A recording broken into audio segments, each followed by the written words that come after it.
have been falling for 30 minutes.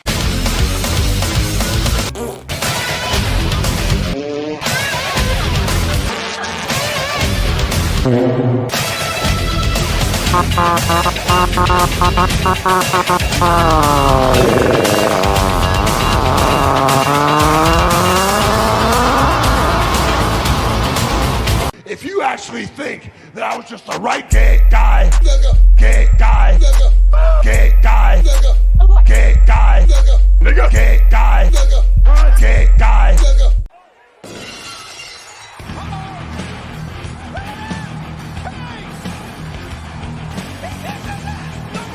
And you just, you can't.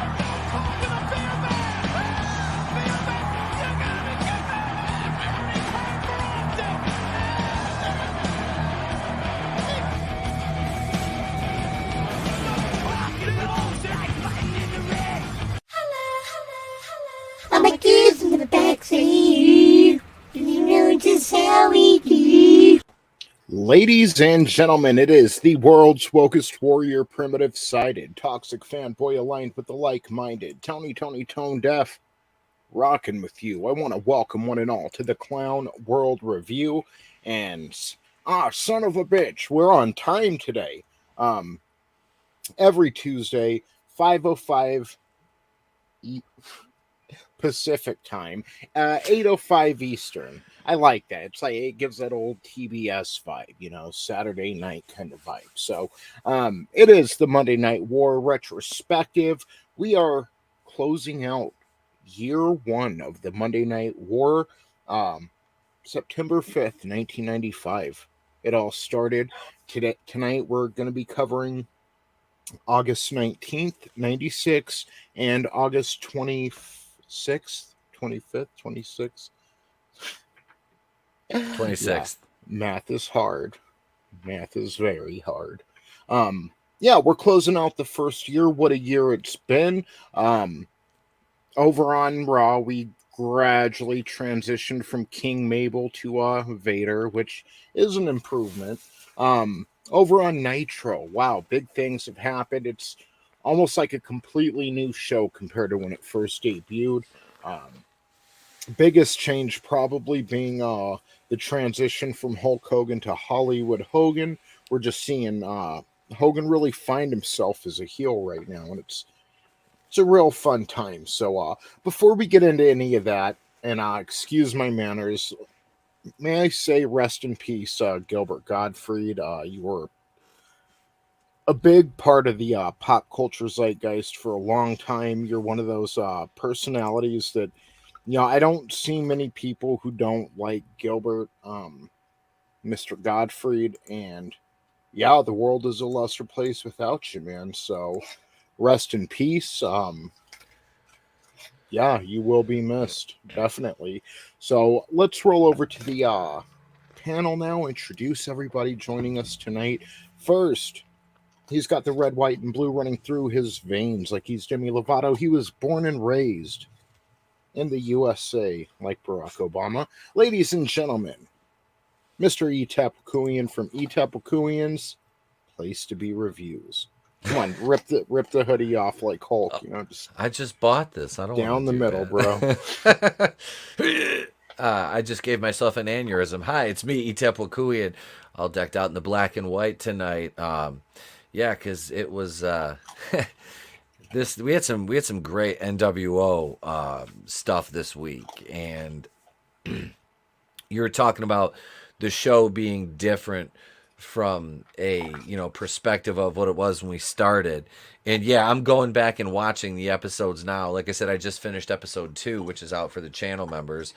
But it's weird watching that again now, and then watching where we're at in 96. You know what I mean? It's like two completely different products almost. But I'm glad to be here as always, man. This is like the best part of my week. Thank you, man. That means a lot. Shout out to Darius Munchausen. Yes, it is indeed a clown world. That's why we escape to the land of good wrestling. So it's always a good time. Next up on our panel, He's joining us once again. It's always a pleasure. Ladies and gentlemen, the super fan, Andy Samberg. That's right. Adam Shaw Hannums. That's Yeah. right. Hello, everybody. I am here to have some fun. Found out today the dogs chewed through the Ethernet cord, so I am joining you from my phone. That sucks, man. Did you hit them? I'm like, this is not good. So now it's time to buy another 100-foot cord and run that sucker and try to get it away from them. And they're not a sponsor, everyone. Check monoprice.com, and I'll put the link in the private chat. I haven't used them in quite a while, but I used to get all my audio gear through there.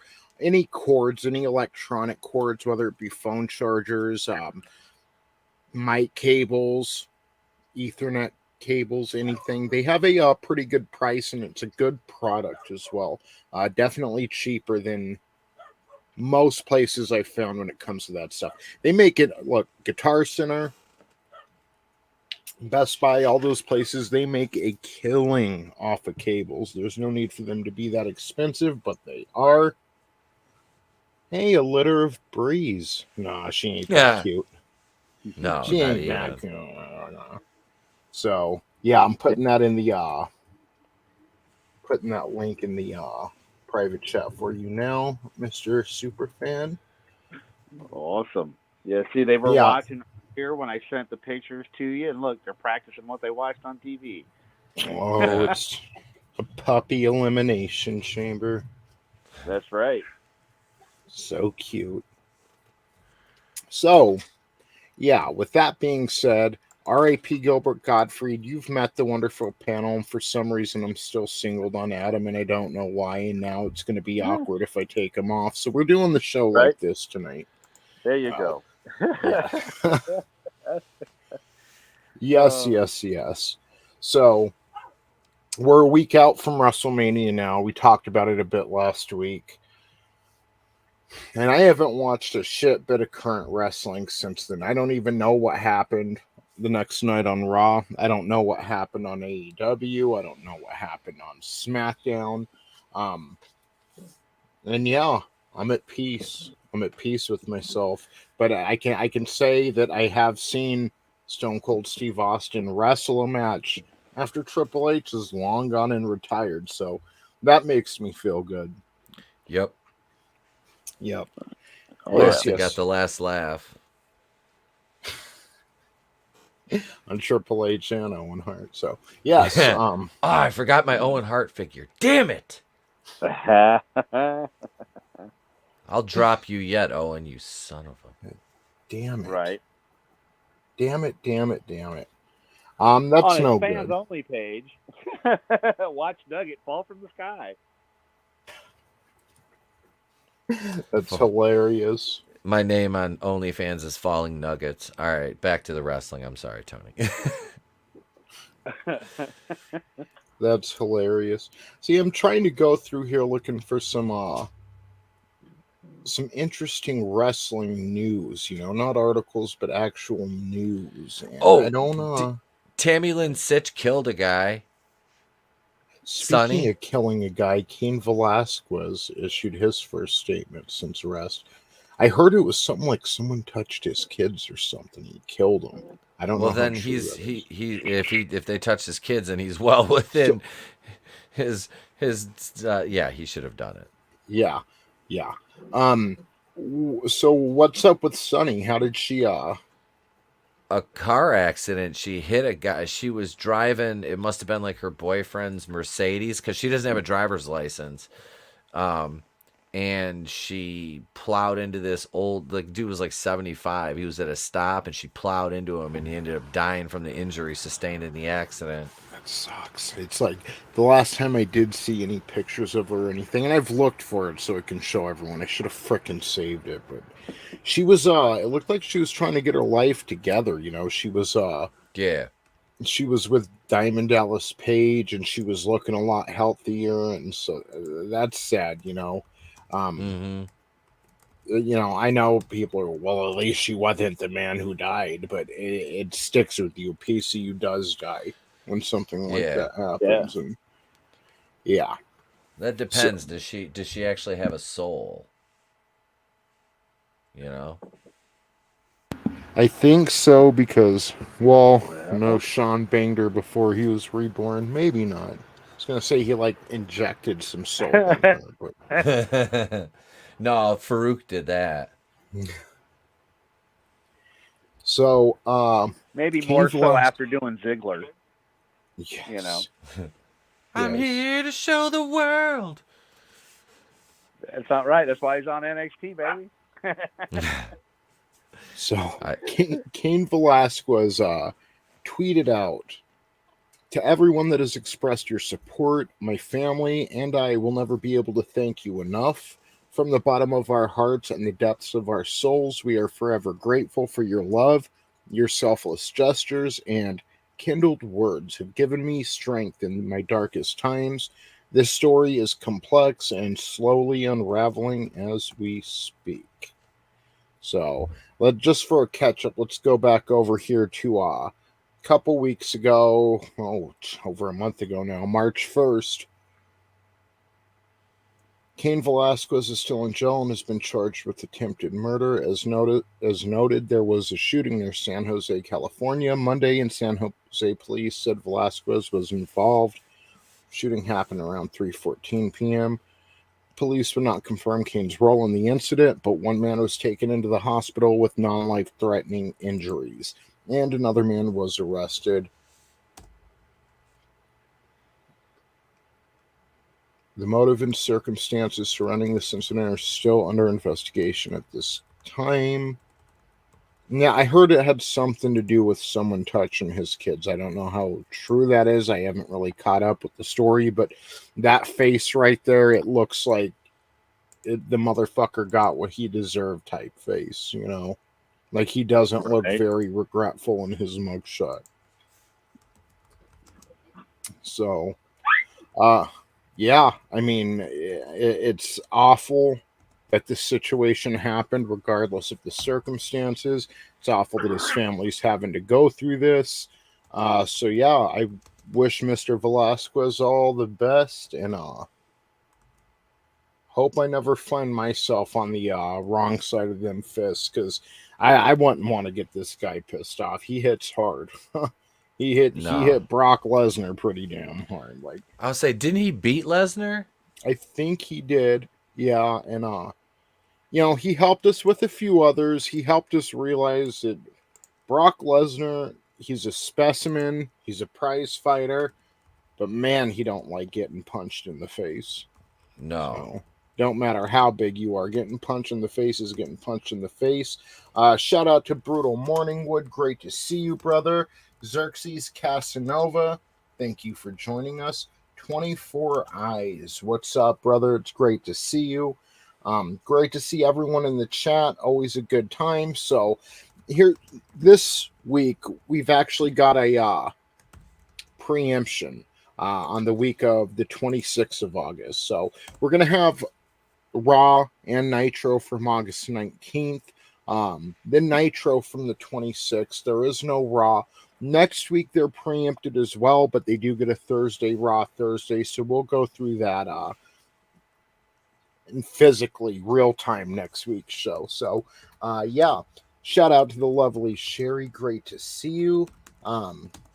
Science fiction audiobooks. Who happens to be booked with Brightest Day, it looks like. What's up? Great to see you. Yeah, so let's go ahead and jump into this. So, for this first week, again, August 19th, 1996, Raw pulled a 2.9 compared to Nitro's 3.5. Now, it's an improvement, 0.6 rating, 0.6 away from Nitro, you know, 0.6 difference. Last week, August 12th, it was a 1.3 difference, with Raw pulling a 2.0 and Nitro pulling a 3.3.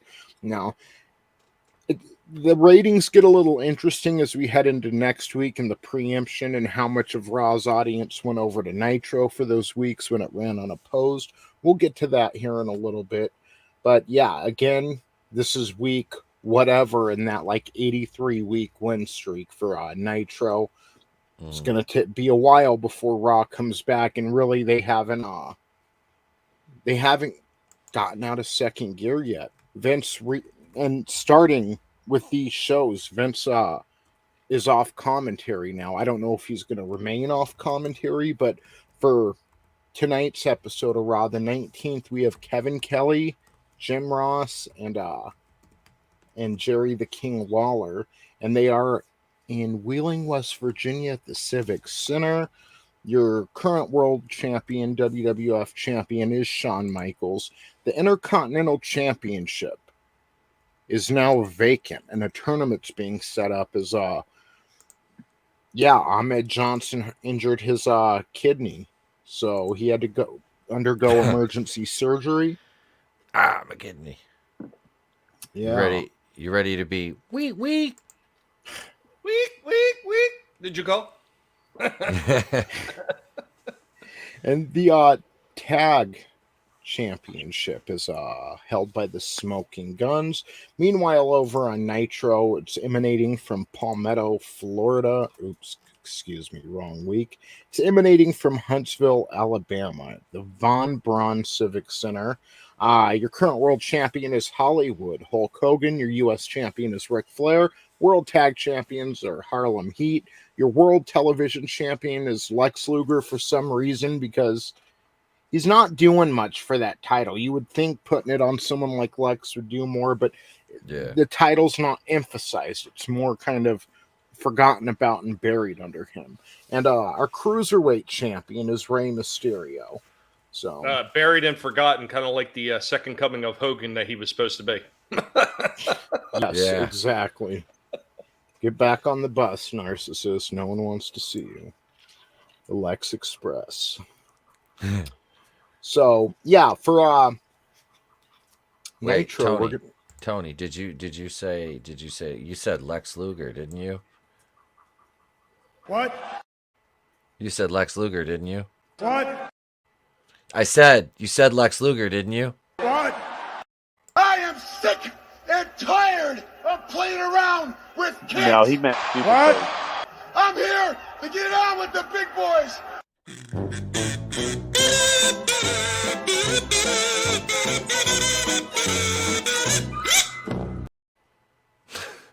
You see Mean Gene over there like, You wrinkly old fuck. am I supposed to be turned on after all that? No, speaking of Mean Gene, and we're talking about a little bit about the Nitro right now. Can I just point out the fact that woman Nancy Sullivan at this point, when Mean Gene is talking during that one promo, he's holding the mic and she is like this with his hand the whole time. She dude, yeah. I'm looking back going like, I did not realize like she was the one that, like, I was like, I slept on her, like when she every week she does that shit to Mean Gene, like all she's like, and then like watching it back now and watching her watch Chris while he works, I mean, it's such a tell. Like walking to the ring with it is such a tell. Like, bro, like how anybody didn't realize, or if they did, they were just like, it was kind of funny. Yeah. So Hail Glenzer, Hail Wookiee Supremacy, Keely Chow, great to see you. Thank you, everyone. If I missed anybody's name, trust me, I'm more than appreciative that you're here. The chat's always cracking on Tuesday nights, and we all appreciate that. We love to hear your opinions, your jokes, all good stuff. So, let's go ahead and jump into this first week again, August 19th, 1996. So, over on Nitro, we had a main event of the Giant versus what was supposed to be a main event of the Giant versus Randy Savage. There's not really a match though, as Randy Savage comes out. He beats the hell out of Giant with a steel chair. The Dungeon of Doom comes out, chases him off, and it looks like Randy's starting to revert back to the kind of, like just mentally unstable state that he was in before the NWO got together. He was being banned from the arenas, all that good stuff. So it worked for him, though. You know what I mean? Like, that was wicked, him coming out and just beating the hell out of the Giant with the chair. And when the Giant, like, bailed out of the ring, like, you want to talk about big agile, like, right there, man. Like, he jumped over there, hit the floor running, and took off, like, oh, yeah, because he wasn't ready for the madness. Oh, yeah. Well, you gotta get rid of those roids, baby. Oh, yeah. But it just, like, I dug that, and that's one thing, like, it kind of became, like, a hallmark of WCW was the fuck finish, as it were. You know what I mean? Yes. But in that circumstance, I think that's okay because it keeps Randy looking strong. It definitely keeps, Giant looking strong. So, the crowd kind of gets shanked out of a main event, but the semi-main was good. So, you know what I mean? It's kind of, and it sets up for the pay-per-view, which is in a couple weeks. Yep, and they're already plugging Halloween. And they're already talking about selling tickets for Halloween Havoc, which is at the MGM in Vegas. That's what. Okay, so Fall Brawl War Games is coming up September 15th. And we get the setup. Sting and Luger came out, actually. We'll just cover that now. Sting and Luger came out, talked to the Four Horsemen, said, they know that the War Games is the Horseman match, but they would like to take Steve Mongo McMichael and Chris Benoit's spot, as long as everyone's cool with it, and have it be Sting, Luger, Flair, and Arn versus the NWO in the double cages. That ends up being booked, so that's one of the main events here. But it's really weird because Halloween Havoc happened out here in Las Vegas, my hometown. I was blessed enough to go to a few of them. Now, I didn't go to 1996, but they keep hyping that tickets are going on sale, but this is such WCW move.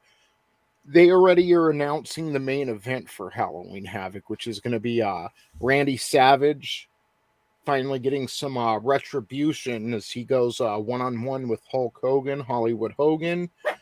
He hasn't really gotten a crack at Hogan since the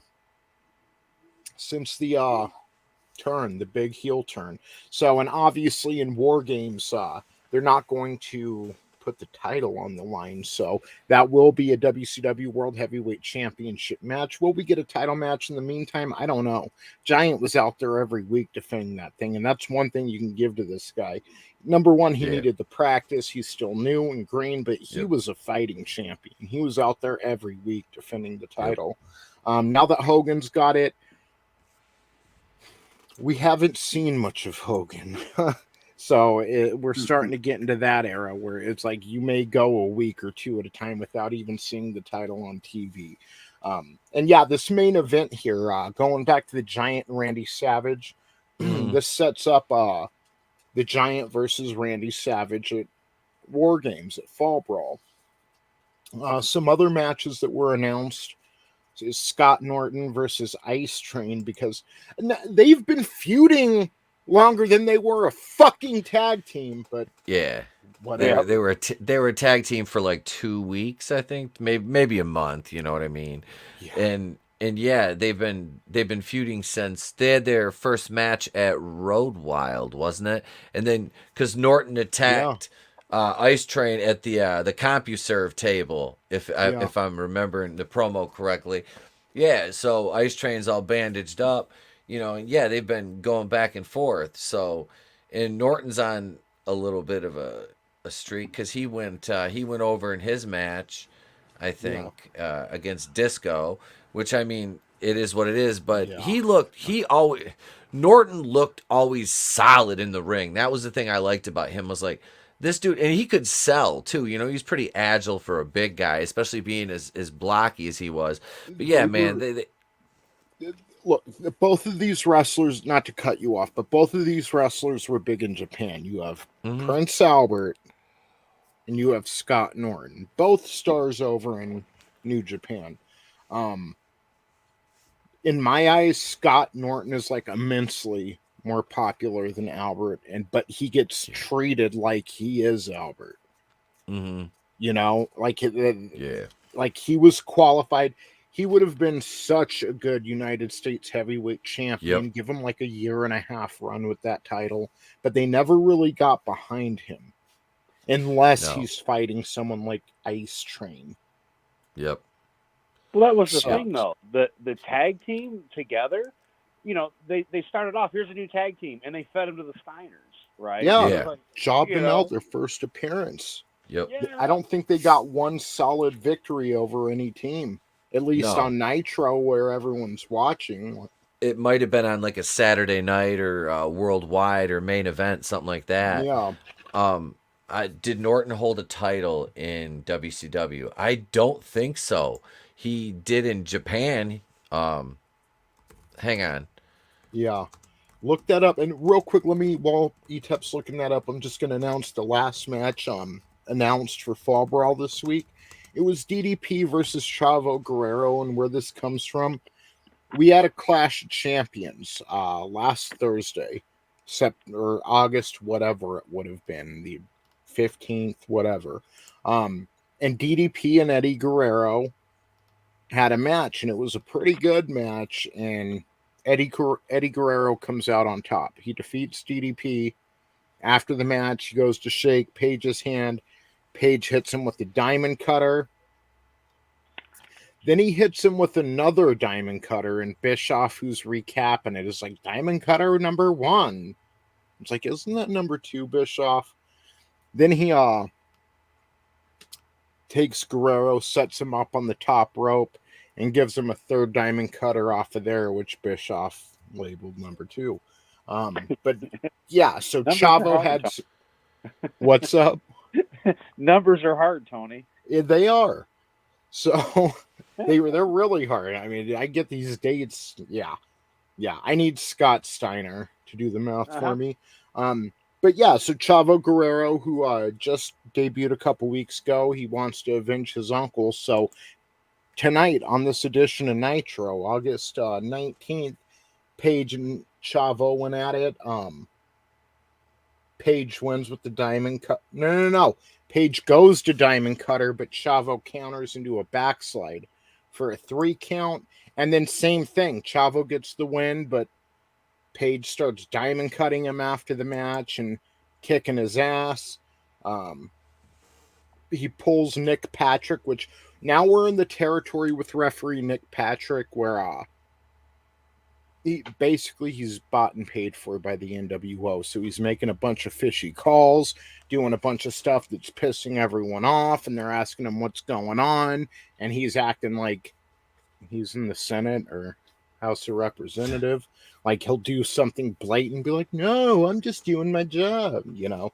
But yeah, Page, which this is a little weird because Page ain't NWO, but Nick Patrick allows him to take his belt and just whip the shit out of Chavo with it. Good thing it wasn't Ahmed Johnson. And yeah, so that sets up their match at the pay-per-view. Did you get that info, Etep? Yeah. All right, so Scott Norton never held any championships in WCW, but he was IWGP Heavyweight Champion 2 times, IWGP Tag Team Championship 2 times, G1 Tag League once, Super Grade Tag League once. He was Greatest Gaijin MVP. He was Oregon Pro Wrestling. Oregon Pro Wrestling Federation. Nothing in WCW. No. That's such a waste. Such a waste. So, dude, he should have, like you said, U.S. heavyweight, or I would have given him the TV title, because he, and this is no slight to him, but for what they were doing, if I'm booking this over again, I'm taking him and Luger and putting them in a program for the TV title, putting it over on Norton, putting Norton over in that, and then letting him run roughshod over the division for about, say maybe 6 months to, a year, and then move him up to the U.S. heavyweight title. And, he could live in that area very nicely. Or the tag team with him and Bagwell, they should have had the straps at one point, honestly. Because they were a good. Thinking they did, bud. I was like, man, I thought No. they. I was sitting there thinking, didn't they have the belts? But yeah, no, I guess No. Yeah, they did Scott Norton dirty. He deserved better than that. Like, especially when Booker T breaks off and goes single. Like, him and Booker could have had a good series. They could have had a good series of matches with their contrasting styles. So, yeah, that sucks. So, yeah, I may as well just round out Nitro here. We're almost done. So, yeah, so what's up? Oh, no, I was going to say the Malenko and Regal match was actually really good. That was a gem on the lower card. It was. Yeah, of course. Yeah. He was having problems at the time, but that's another person who I felt never really got their Regal. Yeah, they never got his. They never like I would much rather see Steven Regal, William Regal, main event a pay-per-view for the title than British Bulldog any day of the week. Yes. He didn't have the right look that either company, you know what I mean? Like, which is sad because he was probably in any locker room he was in one of the best workers, best pure workers, and he could sell to the crowd with his face, his expressions, as well as his words, just as good as anybody else. Regal had and has a brilliant mind for the business, and he was always. I didn't appreciate him as much when I was younger because I didn't have the appreciation for some of the guys like that, like him, because he always had like whack ass gimmicks until like the late 2000s when they just let him be, William Regal. William Regal. Oh God, that was. Why, Vince? Can you give him a gayer gimmick than that? That was like in the Attitude Era. It was called Kiss My Ass, and he did. Remember that one? Yep. Yes. Oh, yeah. So that was gayer, bro. Just saying. That is. Another undercard match we got again was Nasty Boys versus Public Enemy with the Nasties going over, and they tell Mean Gene that they want they wanted a title shot. And part of the theme throughout tonight. What's up, Adam? Nothing. So, my bad.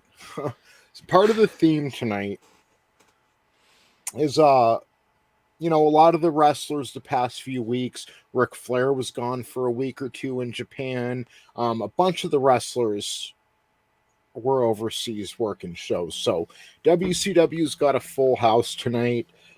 They keep saying the NWO isn't going to show because they're loaded for war. And they meant that. They sure as hell meant that. The NWO was not on the show tonight, but they did show up. Which match was that? Like, in the middle of the match, they basically show up in a pre-recorded segment. Yeah, either way, we don't even get fucking Hogan in the pre-recorded segment. And it's like a week after he's won the World Heavyweight Championship. Everyone wants to see what's going on, but it's just Kevin Nash and Scott Hall, and they're in like France or something. Yeah, so, the Rome, Italy. Yeah, they were in yeah, and they're making fun of the Booty Man and the Booty Babe, and it's like it was. We got Vinny. What's up, Vinny? Hey guys, sorry, I didn't mean to cut you off. No, we're just talking about our WCW worldwide level promo from the NWO that they played on Nitro. No Hogan, nice. Man, that was dry. No Hogan? No Hogan tonight. So bitch. Yeah. He said the magic word. Eric Bischoff is a no-good, lousy son of a bitch. Hey! Come on, you son of a bitch! You son of a bitch, don't you hear me? That son of a bitch! Does he have no conscience? Does he have no heart? Do you have no soul, you son of a bitch? I'm Triple H, you son of a bitch! I am reality. He's a son of a bitch if you ask me. The Rock just put Billy Gunn's face in that large woman's ass. Oh, shit, that was great. The button at the end with The Rock was perfect. Thank you. Oh, son of a bitch. Oh, Yeah. son of a bitch. Oh my God. Speaking of which, man, that sucks. Gilbert Godfrey, he passed. Rest in peace. Yep. Right? That dude was a legend. Yeah, he's one of those rare figures where for his type of humor and his voice and just everything about him, he's probably one of the least polarizing figures I've heard of. Like, everyone likes Gilbert Godfrey. Yeah. Mm. And he goes over the top. He goes for it, you know? I think he's like one of the very last ones that was like in that Rickle camp where he could say anything and pretty much get away with it. Yeah. Yep. He'd Except just say it True. louder and slower if it was controversial and everyone would laugh. Yeah. Mm. Good old Don Rickles, Mr. Warmth. Yeah, that I'm threw me. Well, I'm glad I at least got to meet Gilbert. Yeah. I met him like Nice. I think it was last year. Yeah, we were checking out the same chick at Target. Nice. He came around the corner. It was pretty funny. We gave each other a head nod. I didn't want to bother him, but I mean, just it was kind of like a New York thing. Hell yeah. You're the second person I know, too, who said that they met Gilbert Godfrey in the past, like, year, 2 years or something. My buddy and his daughter ended up meeting him, too. And he was saying, when he met him, when my buddy met Gilbert, he said he was looking a little frail then. Yeah. Yeah. His 11s are rough in the back, but we know that he got the old Jabrino, 3 of them. Yep. And he had a heart condition. Yep. So, Which makes things way worse. yeah. Yep. We have a mutual friend. There's a comedian I know from the convention scene. She used to be his opening act. Awesome. Yeah, it's a shame though, man. He was a good dude. Yeah. World's a lesser place without him. I agree. Yep. In a time frame when we could really use his kind of comedic sense to come back. Yeah. No, Absolutely. we just lost Norm Macdonald too. You know what I mean? Yeah. And now Gilbert Godfrey. You forgot the other one, Bob Saget. Oh, Yep. Yeah. And they were Closet. tight. Yeah, the two of them were very tight. And somehow the loosest person of all, Lizzo, is still walking around. Well, I would say waddling more than anything, but Yes. No, the Causing Weeble wobbles. They wobble, but they don't fall down. don't man. fall down. Yeah, it was a very WCW heavy version of WCW Nitro, and probably the last time for a long time it's going to be that way because they're going to start adding new members in soon, and yeah. I got your member right here. Well, you had. Did you talk about the Harlem Heat yet? I did. Do you want to talk about that real quick? I need to go on mute. Yeah, go ahead, man. So yeah, Harlem Heat. With they still have Colonel Robert Parker and Sister Sherry. They were working the American males, Bagwell and Riggs, and Harlem Heat went over. But it's such a weird dynamic with them having Sherry Martel. Now Sherry worked extremely well with Booker and Stevie. You know what I mean? Like they had a good dynamic. She fit, yeah, dude. They fit well together. They complemented each other. Yeah. And she comes from a wrestling family, so she had the psychology all down, and they worked very cohesively together as a unit. Colonel Rob Parker, he was a worker back in the 70s and I think the early 80s. Actually, because I had to look it up, but he's so weird with them. Like, he worked well with the stud stable, Bunkhouse Buck and Dirty Dick Slater, even though those two gimmicks were like left over from the 1980s, it seemed like. You know what I mean? It brings me back to like when WCW used to have that cat Big Josh, which was actually, I believe, Matt Bourne, or Doink #1, as it were. It was just one of those gimmicks. It's like, what? So when they kind of like broke up, you know, or whatever, he, you know, and they did the whole angle with him and Sherry. It's just weird. But the Heat go over on the American males here, which, yeah, we know Buff Bagwell is, you know, he's gonna turn on Scotty Riggs eventually and take the black and white.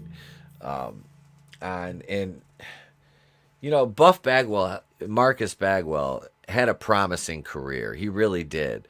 But he let his ego got way out of whack. I think probably the worst thing that could have happened for him was being part of NWO, because he was never going to get pushed to the top with all those other guys sitting there already. Hogan, Nash, Hall. He was always going to be a mid-carder at best, being surrounded by them. He would have been better off staying as part of the WCW brand and fighting against them. Maybe he could have got somewhere then. Agreed. Yeah. Yep. I did, although I'm not gonna lie, man, because I've always been a NWO mark. When his music hit and he come down doing his little dance with this, we had the big stupid hats. He was so over. You know what I mean? Though he was over as fuck. Like, I dug it. Yeah, I agree. He should have stayed with the WCW. So absolutely, he could have had probably a better, a much more, you know, lucrative career if he did, and he kept his attitude in check. But damn right, because he's coming out to the ring with, "I'm buff, I'm the stuff, and the girls just can't get enough." Well, like, imagine if #1, shout out to Horny Alf. Great to see you, bro. Imagine if DDP joined the NWO. It would have been similar. Like, he wouldn't be able to stand out. Mm-hmm. So, like, Buff could have had a good program with Scott Hall, you know? Yep. So adversaries, but instead he was Scott Steiner's bitch. So, Glenzer says Macho and Sherry versus Dusty and Sapphire. The camera zoomed on Sapphire's ass, and Jesse Ventura said, "Please don't do that, cameraman, please." That's awesome. I remember that match. I don't remember that Ventura call. I'm going to have to watch that, though. I'll fucking screen record that. I mean, I won't do that. I wish I could do Jesse Ventura's voice. "Please don't do that, cameraman." Here in Minnesota. Bunch of slack jaw faggots around here. Holy fucking shit. I hate when my cigarettes are slack-jawed, man. Right? In Minnesota, we call them a bundle of sticks. He thinks he's still governor. I broke Etep.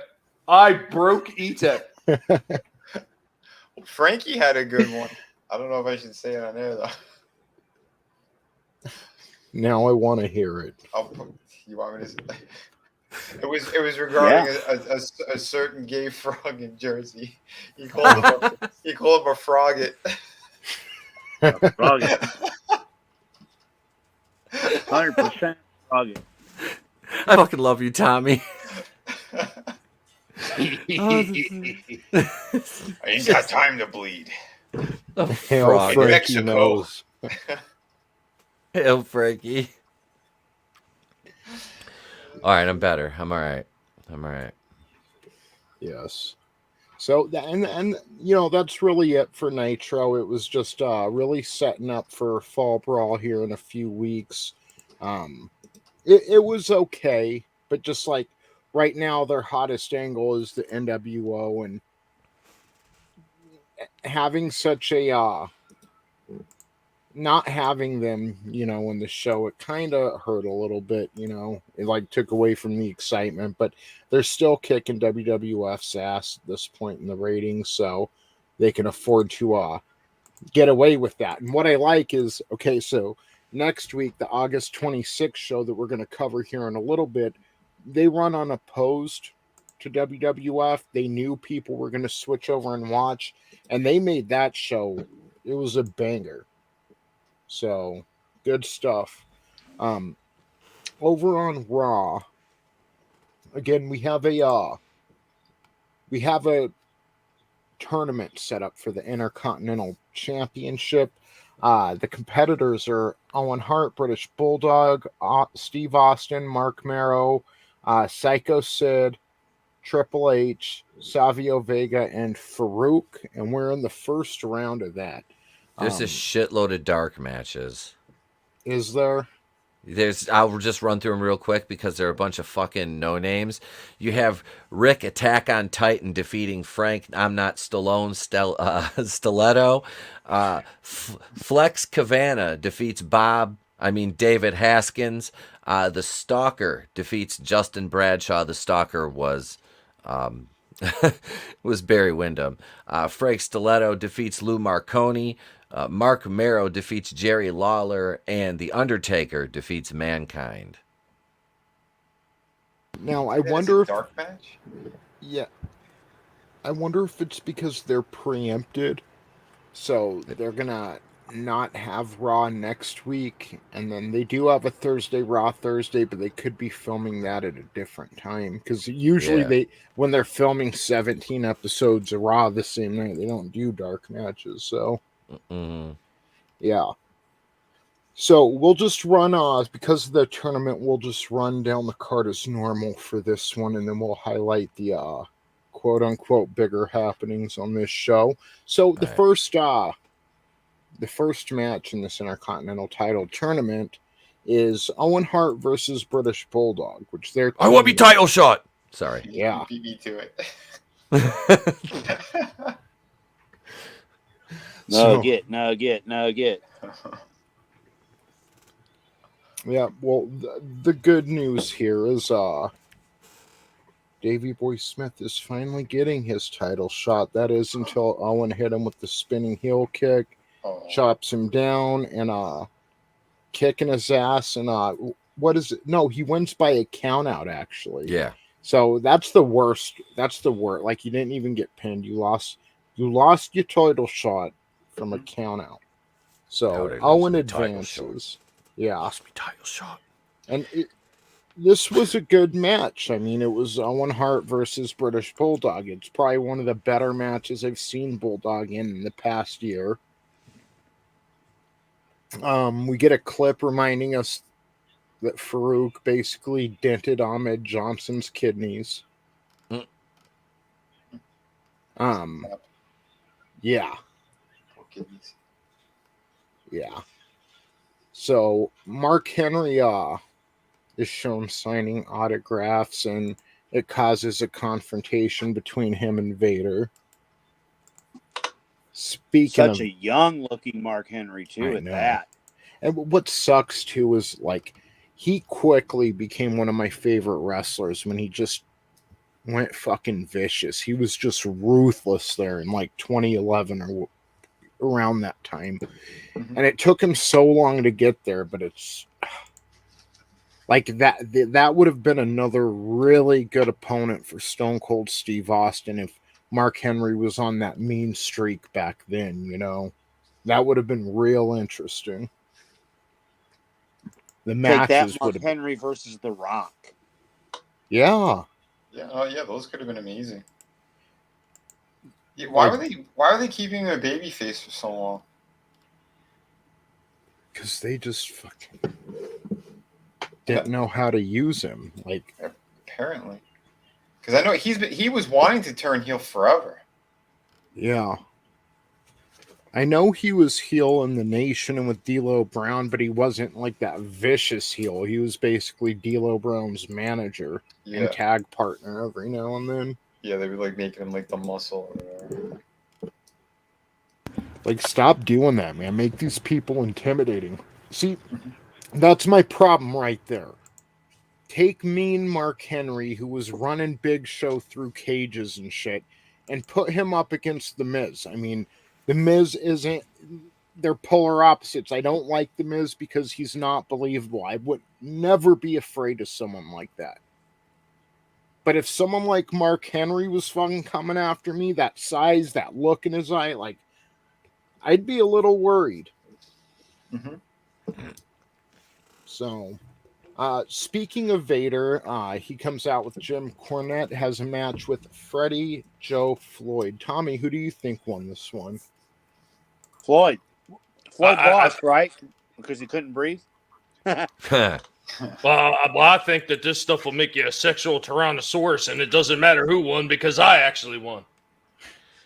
Freddie Joe Floyd was actually Tracy Smothers. I'll tell you what. After 3 minutes and 48 seconds, Freddie Joe Floyd was calling out for his mama. So I can't breathe. Or maybe this was the one Floyd that they decided to allow to breathe. Who knows? And it's because he's white privilege. Tracy Smothers there would go on in ECW to join the FBI and become Italian by proxy, I guess. He never really fit in with that stable. It was funny. But they also had Wildfire Tommy Rich as the Big Don at one point, I think. I have no idea. I think Vito was that little Vito. He was Vito in the ECW, but I think he was actually only Italian guy in the entire group.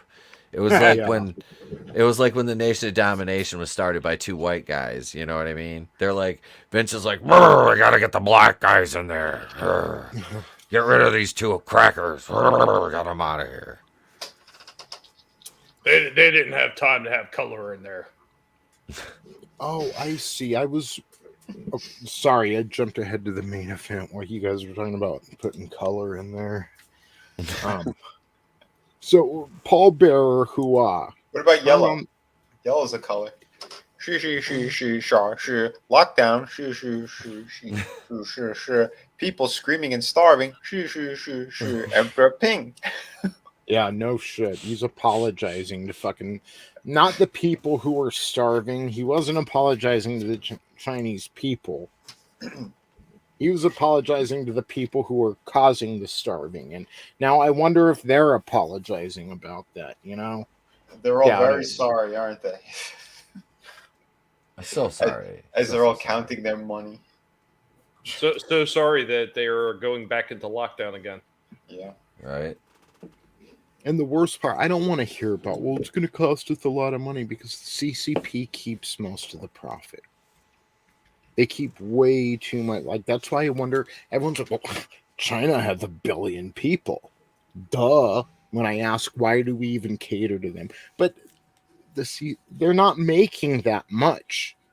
The CCP takes a huge percentage of their, and yeah. That's because the CCP, China especially, they're like the worst loan sharks in the world. Yep. Besides us. Oh my god. Focus. Back to Raw. Wait. One more divergent topic. I just saw, literally turned over the TV. I got Tucker on, and they literally showed Biden was giving a speech and a bird shit on him. I seen that earlier. Yeah, and all over the American flag. Oh, Jesus. God. It did what Biden's doing to America. Hey, man. That bird shit on me before I could shit on myself. I'm pretty sure somehow, some way, it's going to be attributed to white racist somehow. It's racist white. All right. Bird poop was white. It was probably a conservative bird.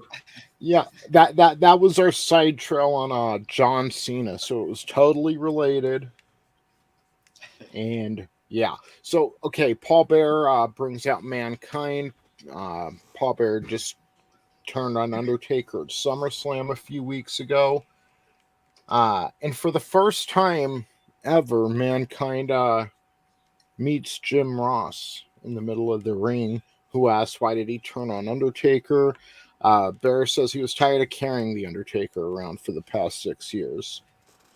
The lights start to flicker. Jim Ross is certain it's the Undertaker's presence, but Paul Bearer wants to let you know it's Obama's economy. I mean, it's Mankind who's making the lights flicker. It's his power. He has the urn now. So Mankind, who's going to be facing Shawn Michaels for the WWF Championship, the next In Your House, says that not only will he find joy in making Shawn Michaels the least sexy boy in the WWF, but will also find joy in taking away the WWF Championship and ruining the lives of millions in the clique. The lights begin flickering even worse now, definitely more noticeable than before. Bear goes to say that it's the power of Mankind again, and that Taker has passed away, but the bell tolls, cuts Paul Bearer off, and the lights go out completely, except for like the ring lights, like the spotlights pointing to Paul Bearer and Mankind. And the Druids come out carrying Undertaker's body. Paul Bearer thinks it's time for his funeral, but that's when Taker sits up, gets to his feet. Yeah. And basically he chases them out of there. You know, I remember early on they talked about the Hardys when they first started getting work, before they were actually, billed as the Hardy Boys, that they were part of the Undertaker's Druid group. I wonder if they were part of that initial group. Yeah, probably, because it was in 1995, I believe, or at the very beginning of 96, Jeff Hardy worked as a jobber.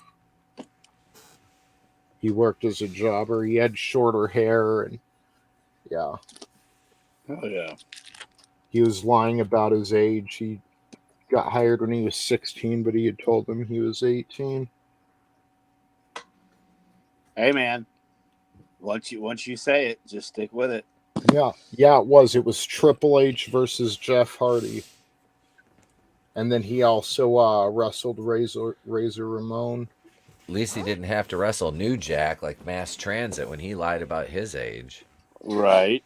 See, there could always be a story that ends that way. Yes. Or again, you could always get Benoit. But yeah, dude. I mean, yeah. I don't know, guys. I had fun with these weeks. It's hard when Raw is just one episode. Oops. Sometimes it's better though, because it makes the week that much better because you get that much more WCW. And when you go an hour versus 45 minutes, or because I think it's what it about is 46 minutes for Raw, to a 2-hour Nitro, you're kind of gonna lose automatically because they've got twice as many matches and more stuff going on. They come on an hour before you to entice you to stay. Yeah, and on top of that, man, we had some of the best times right now. I mean, I know everything's not perfect in WWF, but you've got Stone Cold, being more Stone Cold-ish, still a little bit of cowboyness in there, and the vest sewed in and whatnot, but the character, we know what comes out of this because we've already seen it, we've lived it live, and on the watch back, man, it's just been so much fun with you guys week to week, and I can't wait. Like I said, man, I sent this message earlier. Gold Dust from California from this time era is better fit in 2022 than he was in 1996. Yeah. I'll say one thing though, Adam. Like as far as a lot of those shows, like going, they were the hour format, and some of them were going to the 2-hour format. I personally like the hour format better for one reason. Like you look at like companies like ECW when they first started getting their TV deals, and they were doing like an hour-long show. It left you wanting more. Yeah. Oh yeah. And I think that is probably more important for a wrestling company. You want people to want more because then they're going to tune back in the next week to see what's going on. More so than if you get this big giant 2-hour show that feels like you've hit everything and touched every topic.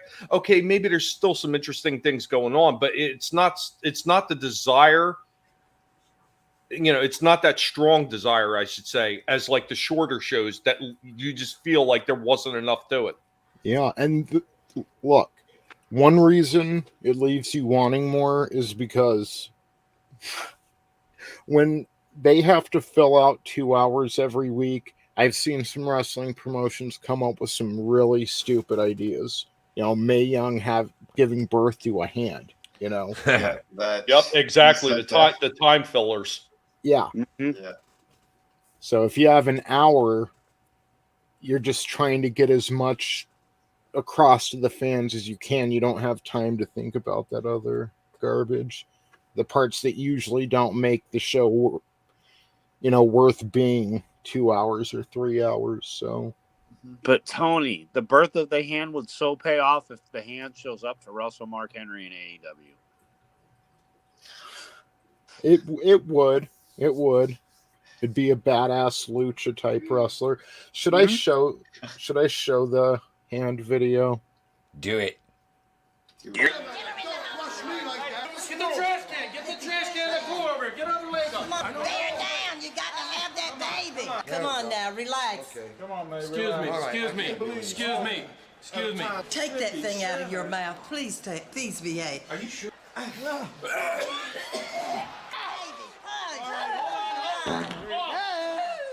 You want to try this, Doc? Oh my God! It wasn't made for him. It wasn't made for him. Okay, Yeah, that guy so what's throwing up. What was his name? I always forget it. Jerry Briscoe. That's it. Jerry Briscoe. He's the one who's like, yes, sir, Mr. McMahon. These guys are such douches. Him and Pat Patterson all the time. The Stooges. But remember when the Briscoe brothers wrestled together? I do. I remember Jack when they and Jerry. owned a body shop together. Yep. The Briscoe Brothers Auto Body.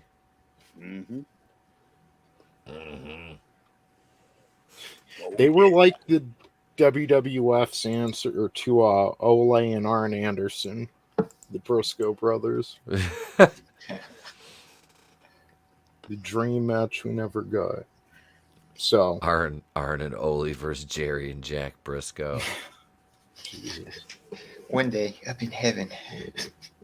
If I don't only know about- Arn were actually brothers, though. I don't know about heaven, Vinny. I know. That's why I was laughing.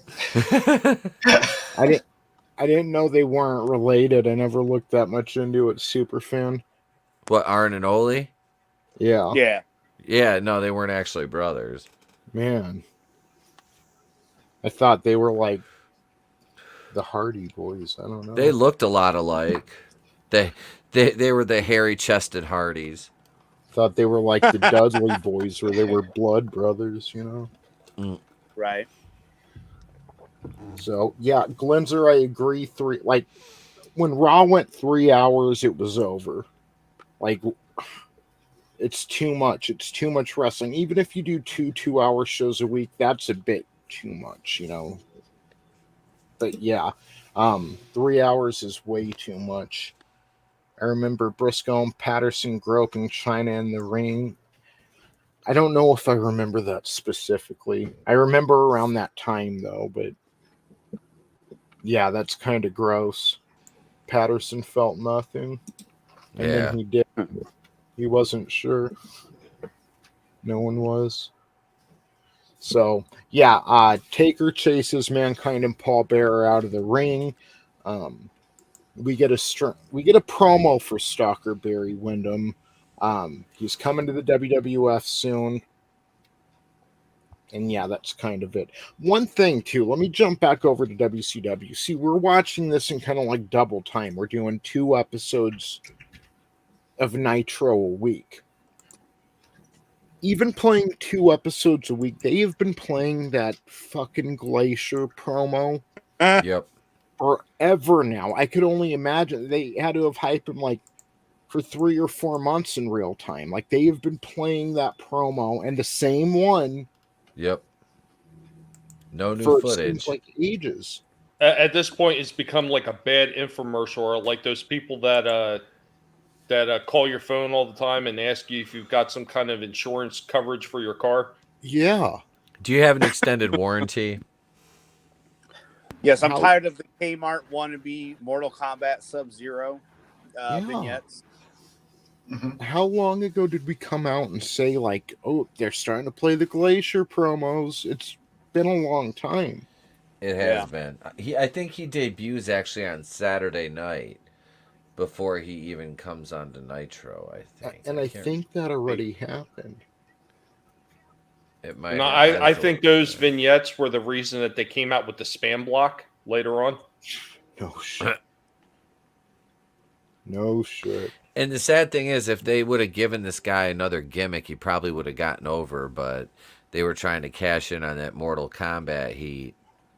Yeah. Well, and think about it, though. You just hit the NWO, which is the hottest thing since sliced bread, bro. I mean, I don't think it's ever been topped, personally.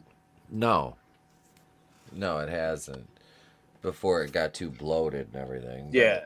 I mean, at the heart and the core, and us being huge wrestling fans, yeah, I have not seen it. When we see this original stuff and we are rewatching it, I'm still loving every moment of it. Oh yeah, Etep. To me, it's just like it's that dream that you have, and then you're like, oh my god, there it is. I did witness this for real. Yep. It's the Charlie the Chocolate Factory moment when you're drinking from the chocolate lake, baby. Well, they tried to recapture it in TNA Impact when they wound up doing the Aces and Eights, and not to say that the Aces and Eights didn't do well on that show, but it damn sure wasn't a phenomenon like the NWO was. Right. No. So I never got much into TNA. Never really seen much of any of it. Never really seen anything that came after. Unfortunately, I was working at that time frame. But reliving this stuff, watching Raw, because I even went back to the original Raw that aired, I think, in '94. And it's just funny to go back that far and watch stuff that I had missed because I was working or in school at the time, depending on the time frame. But yeah, I'm a wrestling fan, man. It's just how it is. I love the shit. And this is the best time frame, I swear. Out of everything I've ever watched, this is the time frame to be the fan. All the way up until Vince buys it and it goes to shit. If not for the NWO, we probably wouldn't have got one of the better groups spawned off of that, and that's the Blue World Order. Because I don't care what anybody says, that shit was hysterical. It was hilarious, bro. Blue World Order, Latino World Order, Wokuian World Order. I'm still waiting on the shirt. Wiener World Order. We've got the Piggy World Order with us. Oh yeah. There's not to mention the Clown World Order. Yeah, clowns. I'm gonna, and the Vamp World Order. The vampire that don't sparkle but he shines. Yeah.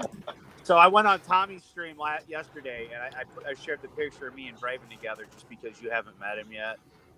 Just to kind of be an ass. Just because. Why not? It was all meant in fun. Good rib. Yep. And then today I got myself with Mr. Etep Wokuian, of course. I had to because, poor Tony hasn't got to meet Etep yet, but will soon. Yes, I'm going to say great. I'm going out to Vegas, so. Yep. Hell yeah. I hope to have puppy sales so I can beat you. That's my evil side.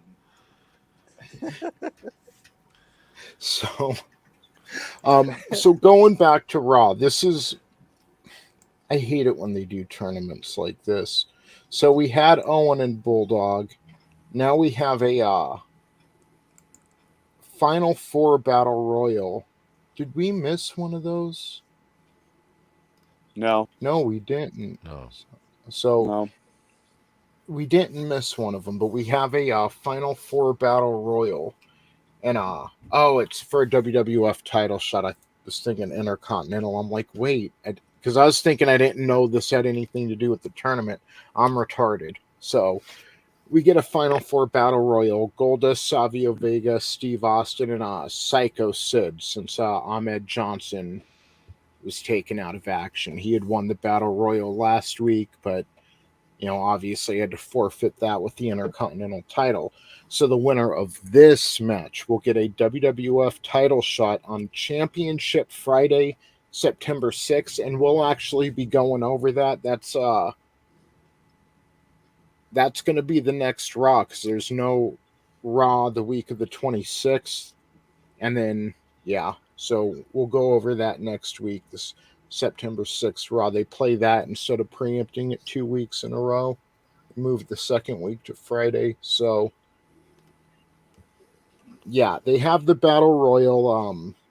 I honestly thought the last Battle Royal with Ahmed Johnson was a bit more interesting. But, Goldust ends up winning this, and he gets a title shot against Shawn Michaels. So, it is what it is. Not as interesting as maybe like Steve Austin. Or, I don't know. Bulldog. I mean, it's Savio Vega, Sid, and Goldust. I mean, who want Austin to win that? It sounds like they should have been having like a, like one of those math quizzes or something for them all in the ring. That would have been hilarious. So, the main event tonight is Yokozuna's final Raw match. So, because he'll never be able to get his weight under control. So, non-title match, Shawn Michaels with the Etep of WWF, Jose Lothario, versus Yokozuna.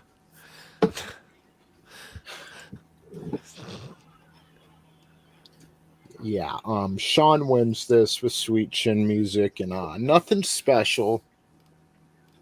It's just exactly what you think Yokozuna versus Shawn would be. Shawn takes a couple bumps, he plays the underdog, comes back, kicks the big guy in the chin, and pins him. And that's it. So no more Monday Raws for 2 weeks. But again, we'll get a Championship Friday on that second week of preemption. So they'll have more of the Intercontinental Tournament then. And that's it for Raw tonight, guys. Hey, Etep, it could have been worse, man. He could have equated you to John Laurinaitis. Oh, Jesus. Why would they bring him back as like an on-air fucking figure? Yeah, he's terrible. He was bad enough. He was bad enough as a road agent, let alone on air anymore. Just Do you ever remember seeing any of his matches? Johnny Ace, him and Shane Douglas were the dynamic dudes. God, I cannot remember it. I mean, he was just so forgettable that I just don't remember any of the I just remember because they came down with those fucking skateboards, and it was fucking hilarious. Like, they never rode them.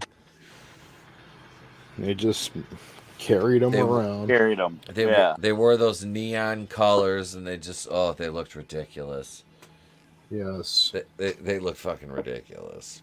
So, the August 19th ratings again, Raw pulled a 2.9. Nitro won the week, of course, with a 3.5. So now we're moving on to August 26th. Nitro's running unopposed. They pulled a 4.2.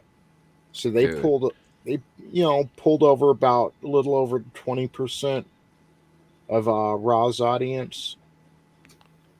And They brought the heat. Last time they ran unopposed, though, it was Raw on April 8th of this year. Nitro was preempted, and Raw pulled a 4.7.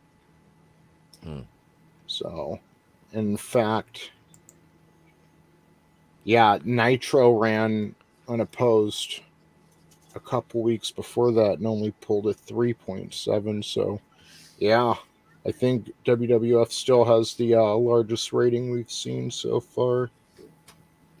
So, yeah, anyway, Nitro pulls a 4.2, and this is a good edition. It's from Palmetto, Florida, in the Manatee Civic Center. And, yeah, we have Tony Schiavone and Larry Zbyszko for hour 1. Billy Kidman and Juventud Guerrero, which Juvi's making his debut. We're going to have 3 debuts tonight on this episode of Nitro. So, yeah, that was one of our debuts. It was a good match, Etep. That power bomb to the outside by Juvi onto Kidman. And Kidman looked like a baby in this match. Like, oh my God. He looked like a little kid, dude. Yeah, he did. I really liked the Juice gimmick. He had a good charisma for a heel. Yep. One of the good things. Too bad he was a problem in the back, you know? Yeah. But it's like, I'm pretty sure Vince Russo came up with that, or one of his lackeys. So one of the good things they did, they gave Juvi a little more personality. Mm-hmm. So yeah, Juvi Hurricane Rana's Kidman from the top rope for the 1, 2, 3. Mean Gene tries to interview Juvi, and it was hilarious. That is a discussion unto itself. Just him talking to Juventud was freaking hilarious. Hey, pal, I don't know what you're talking about. Yeah, that was hilarious. Like, Juvi tried to speak several languages in that promo. He was speaking in tongues. Yes. So, guess what we get, everyone? A Glacier promo. Yes, I can't wait. Blood runs cold. The suspense is killing me. Yeah. Like, I think they were running that fucking promo like before Red and Yellow Hogan even left. Mm-hmm. Yeah. So yeah, we get a flashback to the week before of Sting and Luger asking to be a part of the War Games match with Flair and Arn Anderson. Then we get Big Bubba and Kevin Sullivan versus Marcus Bagwell and Jim Powers. Yeah. My man, Jimmy Powers. With his famous running knee lift. Yeah. Bubba Powers takes the pinfall after a Bubba slam. So after they already won. After Bagwell and Powers already won. Yeah, and they convinced the ref to restart it. Yeah. Nick Patrick. Yep. So he's a heel. Son of a bitch, and Nick Patrick. Yeah. Bitch. So they get a quick promo from or get a quick interview from Gene Okerlund. They basically say, "Come get you some of Bubba." Not much. He calls out Glacier. Remember? He's like, "And who's this Glacier I've been seeing these promos of?" Yeah, he did. Oh, he did. He called him. He called out Glacier. I was like, "Oh, that's a way to start a program when your debut." Yeah, I forgot it. No, my bad. I was gonna say I forgot that he did that because I was starting to think maybe they're actually making some progress with this guy, Glacier. No. I mean, he's got to show up eventually. I remember seeing him wrestle. He's got to be there sometime. Yeah, because they spent a fuck ton of money on his entrance with all the shit coming down from the ceilings and his yeah. I forgot about all that. They spent a ton of money on that. What a bunch of dumbasses. No shit. Yeah, I bet it cost them a couple of bucks. Yeah. Billionaire Ted's bucks, at least. Yep. So. Teddy! Yeah. I'm Ted Turner, and I colorize the moon. I still gotta find that clip of that Will Forte riding the the buffalo, and he called it Teddy. He named it after himself. So, Chavo versus what's up, Adam? Whoa, is he roboting or is that just me? Yeah, he roboted. Holy shit. Shall we play a game? I was like, is that dubstep? So What Chavo, was that mouse? What was that mouse name? Dead Mouse. Yeah, Yep. Dead Mouse. That's it. Dead Mouse. Yes. Chavo defeats my man Mike Enos in a not a bad match. Mike Enos was he? Well, shit. Did he? No, he didn't have Parker come to the ring with him, did he?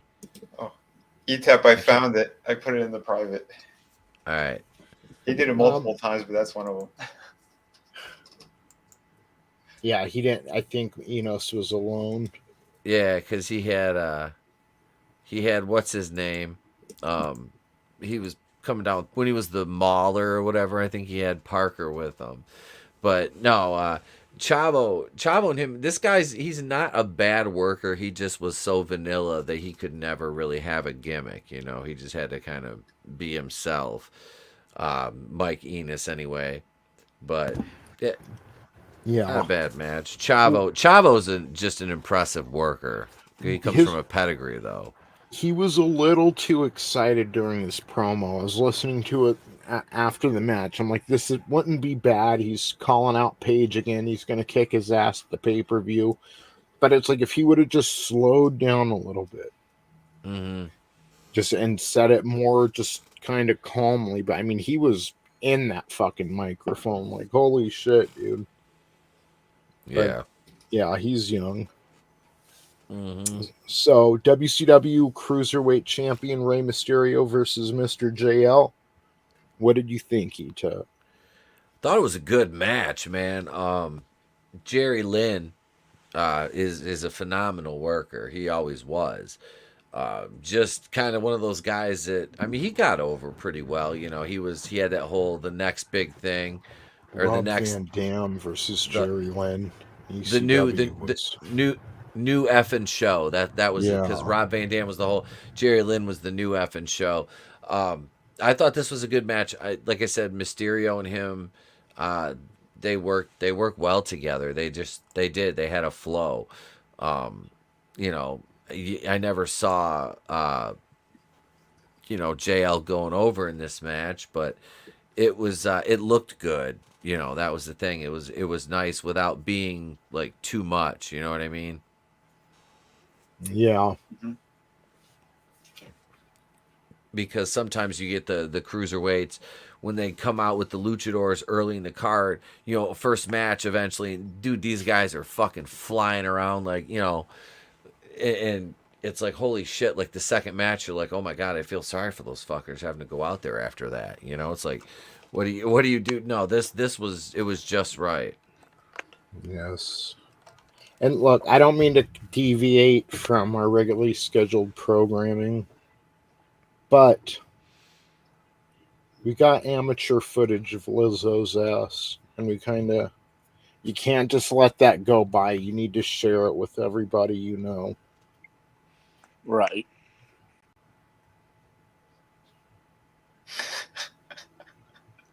It looks like a fucking tardigrade. It must have escaped the plane and flopped down the tarmac to freedom. I do my hair toss, check my nails, baby. How you doing? We got to do that. We got to put this in slow motion and do Lizzo's songs. It fell off the back of the cargo truck.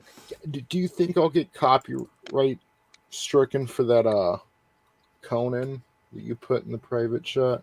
Oh, I have no idea. Probably. Probably not. I don't know. They probably sent you a thank you note for watching it. Right?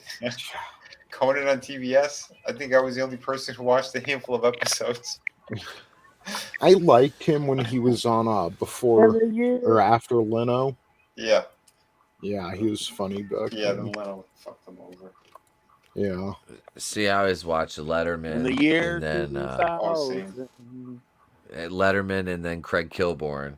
Oh, yeah. Mm-hmm. What's up, Draven? We miss you tonight, bro. What up, Hey, bro? Draven. He's out paying them bills.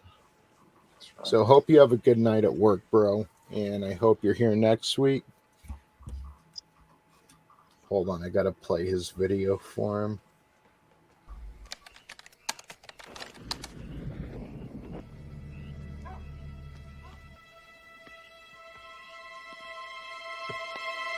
I got the magic stick. I know if I could hit once, I could hit twice. Yes. Good times, man. So back to Nitro. So hey there. Yeah.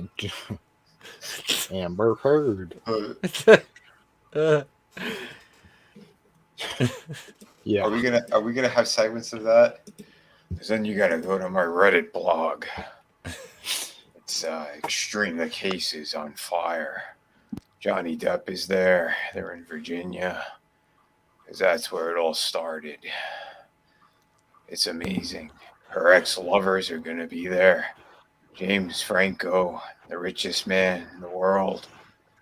Elon Musk, which he's going to be buying Twitter, if you guys didn't know. This is all on Harrison's blog. It's called Harrison's blog 420. Kathleen Kennedy's a whore. Find it on Reddit. Thank you, everyone. That sounds like an interesting subreddit. I need to go check that out. Fantastic. I greet everyone with, hey there. Hey there. So hey there. Jerry Lynn and Rey Mysterio close out the first hour, and then we get Bischoff and Heenan for the second hour. This is the promo that made me think that if Chris Benoit was cutting a promo on his family the night of the awful incident or the weekend of, that they were probably crying because they had to sit through the promo, not because what was about to happen to them. Mean Gene's in the back. What's that? Death was sweet release from his promo. Yeah. Like, just put the pillow over me already, Dad. Shit. So, Mean Gene is in the back with Chris Benoit and Steve McMichael, who are... It was a promo with Chris Benoit and Steve McMichael. No Flair there, no Anderson, and the most interesting part was watching woman molest Mean Gene. Dude, she's like, was that the one where she was rubbing his hand while he was talking? And she's just like steady making fucking eye contact, like just sitting there like rubbing his hand. I'm like, God damn, like she did, like, because you watch them whenever there's a promo, when she's there, she is all over Okerlund.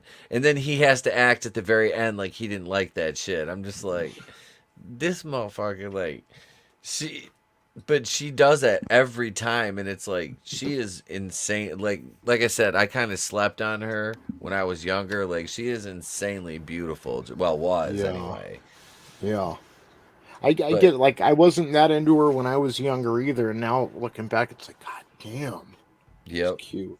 How did Benoit pull that? How did Sullivan pull that? Yeah, it's easier for me to believe that Benoit, because, like, I mean, at least from the neck down, the guy's like built like a fucking tank, he, up here, I mean, that's another story. But I mean, look at Kevin Sullivan. He's just like a little fat guy that would sit at the end of a bar, Like, yeah. It's not like, I mean, the dude's like, what, like 3 foot? He's probably like Walton probably towers over him at 4'2", But maybe if Walton's wearing those platform shoes, he's wearing lifts in his shoes, definitely. So I don't know, how it's kind of a mystery how Sullivan got her first. It's easier to describe how he lost her because you brought your girl around the business. That's how. Yeah. And then you put her. She was on the road with Chris. They were traveling together at Kevin's request. Like, dude, you literally booked yourself into your own fucking. Dude, you set the table for him to fuck your wife, man. You should have just made him a sandwich while you were at it too, homie. Like, I'm serious, dude. Like, I'm serious. When he booked him in those matches. There ain't no fucking man in the business that you're gonna put on the road with a woman that looks like that. Mm-hmm. They're gonna be together 7 days a week in the fucking car, in the stay in the hotels, working shows, and they're not gonna fuck. There's no way that doesn't happen. No way. I think he meant to do it. I think he meant to give her that shove towards Chris because he was actually banging Kimberly and thought him and Kimberly were going to be together. But then at the last moment, she backed out and said, I can't leave. Seriously? Sullivan was banging Kimberly? Yeah. Seriously? Bitches are into blonde hair and black eyebrows, man. That's how he pulled a woman. So, no, I'm just kidding. He should still be charged with some kind of manslaughter charges. Yeah, I was reading some stuff on that the other day. I'm just saying, like, it feels like he's not dumb. He's been in the business. Mm-hmm. He knows how the business is. Oh, yeah. It feels like he kind of gave her a shove towards Chris. Yeah, absolutely. Like I said, because if I've got there ain't no way my wife ever come near the business, or I would never bring, but if my wife is involved in this, I'm not going to put her in that situation. I'm just not. As a man, it's like I said, man, that's serving the fucking Christians to the lions right there, bro. Yeah, unless you did a Macho Man and you locked her in your dressing room the entire time. You stay in there, you fucking whore. I don't want you coming out. Lex Luger's gonna be waving his little package around at you. I don't want any of that. You stay in there, Liz. You stay away from the giant and his giant unit. He's hung like a fucking baby elephant. Stay away from the trunk, Elizabeth. Oh, yeah. Don't be petting the snakes at the zoo, you know what I mean? So speaking of Randy Savage, we get a flashback of the past few weeks. Hogan hitting him with the steel chair when he was facing Flair on the main event of Nitro, and then on the 19th, he was talking about getting revenge on Hulk and getting revenge on the Giant for losing the WCW World Title. So now Mean Gene is in another area with Randy Savage, and they talk about their match at Halloween Havoc, and he talks about it, and it will be scary, and he doesn't care if Hogan cares about WCW because he's in the zone, buddy. So kind of your average Macho Man promo, exciting, but not much substance. Next up, we have, Etep's match of the night, Giant versus Jim Duggan. What did you think about this one? Oh, God. Thankfully it was over quick. It wasn't, there wasn't much to it. For 5-minute match, something like that. Duggan, I mean, it's crazy. Like, Duggan is you don't realize how big he actually is. He didn't look tiny. He didn't look tiny next to the Giant. I mean, Duggan's a big barrel-chested dude. He's like a Scott Norton. You know what I mean? He's the cat that works at the lumber mill or something. It's always nice seeing Duggan get beat. Especially by the Giant. I'm fine with that. Yeah. It's just, he's like the veteran in the match. I mean, he's a veteran in a lot of matches, but certain people can make him look good. But When it's Duggan versus Giant, it's a hoss fight. That's all it is, just a Yeah. fucking hoss fight. You know, you got it. It's weird because normally you want the heel to be the veteran because the heel's calling the match in the ring, you know. And so it's weird because Duggan being the baby, he probably had to call some of the spots, you know, which I'm sure they ironed out most of it in the back, but, you know, I'm sure there was some stuff they had to, you know, kind of work in on the fly a little bit. But it seemed, you know, it just went. It was pretty much mathematics. So Yeah, but still, overall, probably the best pairing that Duggan has ever had was with the Iron Sheik. Yeah. I forget, was that a limo they were in, or when they stopped on the side of the road to do coke? But of course, what pairing did you think I was talking about? I'm like trying to. Yeah. Better that than helping Jimmy Fly with his lady problem. Oh God. Shit. The 80s, it was a crazy time. Yeah. We were different people. A better people. So, yeah, my favorite part of this Giant and Jim Duggan match was right after the pinfall, the camera points around and you see Ted DiBiase, who's making his way through the audience. He bought a ticket for tonight's show. He sits down in the front row and he gives the 4 horsemen sign. He holds up 4. And here's where I need to go on a rant. This shit's 30 years old, so I don't consider there being much yes, he did red gaze. Yep. Al Snow invented the internet. Him and Head. Yep. And what's up, brother? When I met him, he told me that. Like, I believe it, brother. Al Gore's somewhere pissed off right now. Yummy me. No, but about climate still. I'm super duper cereal. It's Man Bear Pig. I was like, Nothing as I he count said all my came billions true. that I made from this scam. Yeah. We'll all be dead by 2008. Like, okay. But you were saying about DiBiase and you didn't care because it's been like 30 years. Yeah. So no, 30-year-old shows, there aren't no spoilers. So, if you don't know, Ted DiBiase turns out to be the 4th man in the NWO. So he sits down, holds up the 4, and it looks like the 4 horsemen sign. And that's what they want you to think. Bischoff is, what could he possibly have in common with the 4 horsemen? What is he doing with the 4 horsemen? But what he actually means is he's the 4th man. That's what they want you to think. They want to confuse you. They want to surprise you. Just like at Bash at the Beach when Hogan showed up. And Hogan's here. What is he doing here, Hogan? And then Bobby Heenan says, and whose side is he on? And just ruined the biggest surprise in wrestling ever. Yep. Yeah. Well, isn't it not too much longer, Tony, when they start using the 4 as part of their 4 life? No, that was like this. Oh, yeah. You're right. The other one was a Too Sweet. Yep, that was this one. But yeah, this was the 4 life. Yeah. So Bischoff is really playing this up. What does he have to do with the 4 horsemen? And they go on with that for like a match or two.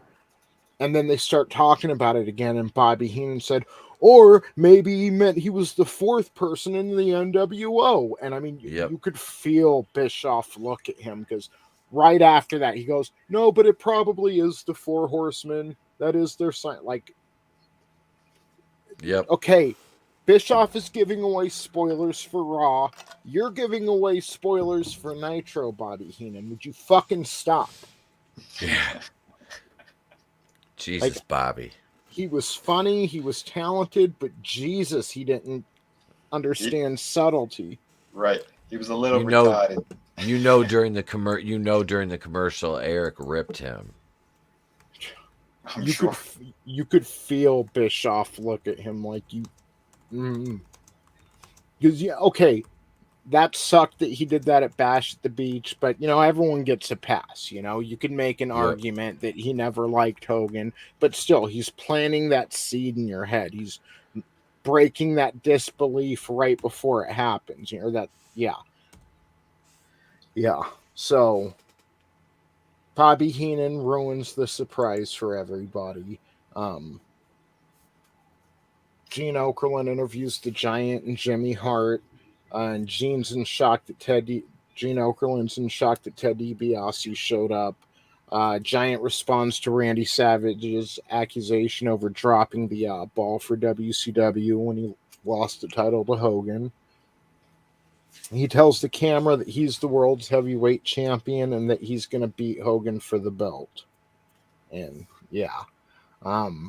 Ric Flair and Arn Anderson with Woman and Miss Elizabeth go against the Rock and Roll Express, and this is a rematch, isn't it, Etep? They've wrestled them a few times now. Yep. Yeah. This looked natural because these guys have all worked each other before. It looked funnier with the Harlem Heat working the Rock and Roll Express than it did this. You know what I mean? But no, man, they worked. Ricky and Robert were getting up there at this point. They were a little bit older than Arn and Rick are, and Ricky Morton was still sporting that sweet mullet from like 1989. Yeah. But the finish to this match was nice, though. Arn laid that DDT in. Yeah. Arn, he hit that. That's actually, I think I have the Rock and Roll Express created. I'm gonna play that match out tonight on No Mercy. Arn and Rick versus them. Nice. Try to finish one of them off with that fucking DDT Arn laid on him. Yeah. I love a good DDT. Like, in my opinion, it was his finisher, but I don't think Jake Roberts has one of the better DDTs. It's okay, it's passable, but I've seen some just vicious DDTs. Ravens. I like the Raven effect. Yeah. They call that in ECW, called it the even flow DDT. Yep. No, it was even flow in WCW, wasn't it? I thought it was ECW for some reason. Probably both. Because he used to come out to even flow. Even flow. Yeah. He was still and he was still Raven in WCW. Yeah. As he was in ECW. So probably I can't remember. Yeah. I know he used it in WCW. All right, I'll look it up. Yeah, he had a good DDT too. So Gene Okerlund gets a interview with Arn and Rick after they defeat the Rock and Roll Express. Arn says the NWO are cowards for picking their spots when no one's around to hurt them. But coming up at War Games, when that cage closes, there's going to be no spots for them to pick. They're going to face the reality that they've been fucking with for the past month or so. Flair's convinced that Hogan gave up at the Clash of Champions, but it doesn't matter because War Games isn't in New York City. It's not in Chicago or LA. It's in Winston-Salem. It's in Horseman country. And they're hyping up the main event, which seems pretty interesting. I didn't see this Fall Brawl. I think I remember what happens, though, but I'm definitely going to watch this. So Alex Wright. Now we've got another debut. We had Hoovy show up earlier. Then we had Ted DiBiase show up. Our third debut of the evening. Alex Wright versus Chris Jericho. They're calling him, I know he was Lionheart for a bit, but right now they're calling him the Lion Chris Jericho. It's a little lame, and they're talking him up, what a good guy he is, and it was interesting to see, his first, I guess, introduction to mainstream audiences. Mm-hmm. So, and this one goes to a no contest. Yeah, that was kind of disappointing for this match. Yeah. I think Alex Wright is vastly underrated. He was really fucking talented. Like, he could, you say what you want about his gimmick or whatever, but he could work. Like, he put on some, he put on some good matches, honestly. He really did. And it didn't matter who he worked with. He was consistent. He was always safe in the ring. He could do some high-flying shit. He was very athletic. But no, I always I liked Alex Wright. You know what I mean? He was like a more talented version of Disco Inferno. If that makes sense. You know what I mean? Yeah, like they were a good pairing. Mm-hmm. Like they complemented each other for some reason. So, yeah. Next we get the Steiners versus the Blue Bloods. The Steiners obviously win this one, and then Dave Taylor and Bobby Eaton start getting into it with each other and fighting each other. And they brawl all the way to the back. The Steiners talk with Mean Gene. Did you catch that Rick was calling? And this is the problem with hyping 2 pay-per-views at once. Did you notice that Rick kept saying like at Halloween Havoc instead of Fall Brawl? Yeah. Yep. So it threw me off because you'd hear him talk about Fall Brawl, which we know War Games is like in a couple weeks. And then they're like, oh, and at Halloween Havoc, and I'm like, well, don't put the cart before the horse. You know what I mean? Like we know it's coming, but we don't need to start hearing about the card yet, especially title matches. It doesn't make sense if you're going into a pay-per-view to hype a title match for the following one. Yeah. So the Steiners are going against Harlem Heat for the WCW Tag Team Championship at Fall Brawl. Even though Rick would have you think it was Halloween Havoc. So, we go to our main event. Man, this is fire. Like, they did a good job with this because, again, they went unopposed. Some of the Raw audience was checking out Nitro. And they give us Sting and Luger versus Chris Benoit and Steve McMichael. Again, there was no winner to this one because now the NWO is starting to get serious. Hogan comes down and he's like fucking like Steve Mongo McMichael sees him. What are you doing here? And having big balls and kind of walking towards Hogan, who's backing down with his hands up, like, hey brother, I'm just out here to talk. I'm alone. And he lures Steve McMichael around the ring post for Scott Hall to fucking split his wig. Yep. Hit him with something. He had the spray paint can. He busted in the fucking head with a spray paint can. And think about this, because Arn and Flair are going to eventually make their way out. So you have Sting, Luger, Benoit, McMichael, Arn, and Flair. 6 guys versus 3. There's only 3 in the NWO because right now Ted DiBiase's just watching what's going on. And the NWO beats the shit out of all these fools. Spray paints NWO on their back, ripping off their shirts to do it, fucking hitting their finishers. The fans are all pissed again. They're throwing trash in the ring. And I mean, you call them cowards, but it's like there were 6 of y'all. Mm-hmm. It left every one of them motherfuckers laying on their back. All laying on their backs. Yeah, they beat the shit out of all these fools. They didn't even spray paint Ric Flair's back. Hogan takes the can of spray paint, and fucking sprays like a black stripe down Ric Flair's like his entire head of hair. There's a black stripe, like. Yeah, that was pretty funny. Yeah. Yup. Beat the shit out of it. Like, this is the NWO we need, and it was perfect for running unopposed. Mm-hmm. Now you've got all these Raw viewers like, well, shit, this ain't going on WWF. I mean, beat the hell out of these guys, and we're spray painting them and fucking them up. They go over to the announce table. They take over that. Fucking, that's how they chase Bischoff and Heenan away. And that's how Nitro goes off the air, is with the NWO with the announce booth. Cameras focused on them, and good times. Really good ending for Nitro. It's the NWO. Yeah. Yes. I gotta say, man, that I love Hogan, is Hollywood Hogan, but damn, Tony, we talked about this the other day, like how he was like Nash and Hall were just like cool. You know what I mean? Like Hogan had to fucking try, and he was, you could tell, like when they would say shit and then he would like try extra to like get over, and it just didn't. Like it worked, but like looking back at it, it's like you can tell he's like overcompensating because he's insecure, because he's not the cool one of the three of them.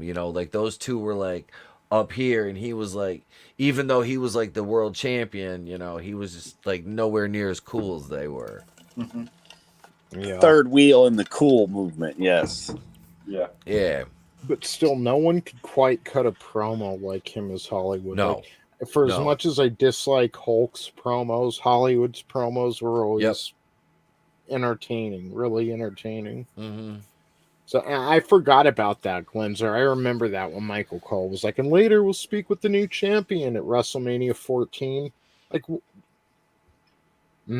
everyone knew what was going to happen, but can you just fucking pretend? Just for a few hours? Like, so, yeah, really good episode of Nitro, in my opinion. Again, we got 3 debuts. Juventud, Ted DiBiase, which they did that unopposed. He was just managing Steve Austin a few weeks ago on WWF. So that was smart. Yeah, and then we get frickin' Hoovy, Ted DiBiase, and Chris Jericho. So, and the Horseman match versus Sting and Luger wasn't actually that bad of a match, because basically Luger took all the heat until they went to the double down, and Sting got the hot tag, came in, and then we know what happened at the end, but it wasn't bad. You could see Mongo and Luger really struggling to find chemistry because Mongo was so inexperienced at that point. Yeah. Like he'd only been wrestling for like maybe a year, like if that. He just made his WCW like wrestling debut a couple weeks ago, like Bash at the Beach or Great American Bash. I'm getting the timelines confused. Because, but no, I know he's been there on Nitro, but I can't remember. He only wrestled, was it with him and Green? Yeah, right? Him and Kevin Green. Yeah. So and that's the thing. Giant before that, he was in WWF for WrestleMania. Was he? Yeah, it was in for one of the WrestleManias back when Walter Payton was in it. No, wasn't it Bigelow versus Lawrence Taylor? He was in that one there. Oh, I'm going back all the way back when the Fridge, Walter Payton, was in the ring. Yeah, so it's still, the point remains valid. It was fucking trying to have chemistry with Steve Mongo McMichael. Yeah, green. Oh, dude, and that's the thing is like, I fucking bash on Luger, but Luger could work. He really could, and he knew how to get over with the crowd. He was much better in WCW than he was in his short stint in WWE or F as the narcissist. Or that gimmick was fucking horrible. But yeah, you could see like Mongo, like he tried to tag out to Benoit, tried to get Benoit to do a double team move. Benoit's like, nah. Like Mongo, you could tell he was trying to call a spot, and Benoit was like, no. It was funny. I was like, oh shit, dude, like. If my tag partner would have done that to me and been like, hey, hit him with the deal, I'm like, I'm climbing up the top rope and hitting him with the fucking deal. Like Benoit kind of like punked him. I was like, damn, dude. I'm like, you could improv a spot until still get to where you need to go, because it's just like, you're just talking about like an elbow or like like a curb stomp off the top while he's got him in the backbreaker, so. He just Benoit straight up played him. I'm like, damn, like that's cold, man. That's your tag partner, and Benoit was the veteran of the two of them. You know what I mean? Yeah. And a real journeyman of his craft, so he was probably, hey, like they stuck us together or whatever. We're in the same stable, but I mean, fucking, I ain't got time for beginners. Like he's probably thought he shouldn't be training on live TV, but. because that's basically what he was doing. Yeah. You know, I'm sure he was at the power plant because they had that back then too. And it's funny, I haven't really talked about this. My ex, her cousin was a rat, and she dated like she fucked Jericho and Raven. So yeah, I got some fucking Chris Jericho stories. I never talked about that, but yeah. Nice. Tell us after the show. Yeah. I love it. So- Raven and Chris Jericho.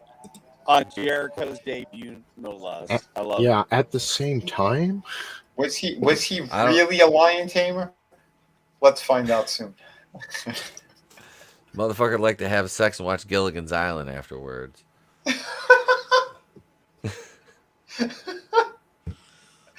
That's pretty funny. Oh my god. So Alec Baldwin is trending on Twitter. Oh, and I think who do you shoot? Who do you shoot tonight? Yeah. I think we should find out together. Who I'm always a straight shooter, and every time I pull it out, I never miss.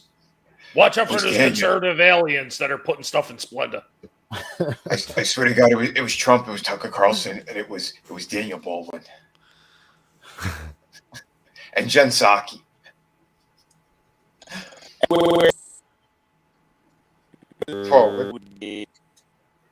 Yes, Max Headroom. Pump up the volume. Pump up the volume. That was funny talk. So, yeah, right now they're just, yeah, that doesn't seem related. He just said the guy's surrounded by guns for protection, telling other people they don't need him. He must be from the Alec Baldwin School of Gun Safety. Ghost guns. That's the new key word, everybody. Ghost guns. Hey, man, there was a ghost gun. It was the Ghostbuster stopped it though. This one deserves a like and a retweet. So Alec Baldwin is just going to get away with killing that woman, huh? Yep. Wow. Yeah. Yeah, that's it. Just people not forgetting what he did and what they allowed him to get away with. It wasn't me. It was Splenda. Splenda did it all. We got Blumph this time. Haha, Alec Baldwin killed a chick and got away with it. All Take right, that, Blumph. Etep, I got something for you. And I've been looking and I've been searching, and I finally found an article about it talking about the Even Flow DDT. Okay. Apparently, he had rechristened it. He had christened it the Even Flow DDT because he needed a new name for it. This is Raven's words. And he said if Pearl Jam's Even Flow was out and it was just a cool name. And then he changed it to the Raven Effect because of this movie called Zero Effect with Bill Pullman. He says there's a line at the end. He goes, what has come to be known as the Zero Effect? And he thought it was cool. And that's when he changed it to the Raven Effect. Okay. It still doesn't say exactly when he began using the even flow, but if you figure out when Pearl Jam's Even Flow came out, you could probably figure out what the date was. And I was looking up things with Tommy Dreamer, and before Man in the Box, apparently one of the songs he used to come out to in ECW was Pearl Jam's Even Flow. Okay. So if he was coming in to be the antithesis to Tommy Dreamer, it would make sense that he would call his move the Even Flow DDT. Because Jericho's music was basically even flow in WCW. Raven had that. I used to use it when I came on the air on the radio. Come out and play by the Offspring. Well, that was ECW. He used that one. Yeah, but when the WCW one was like a slow guitar riff, and it kind of sped up a little bit.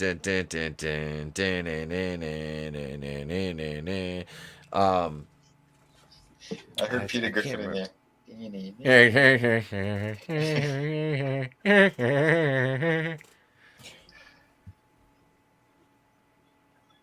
Yes.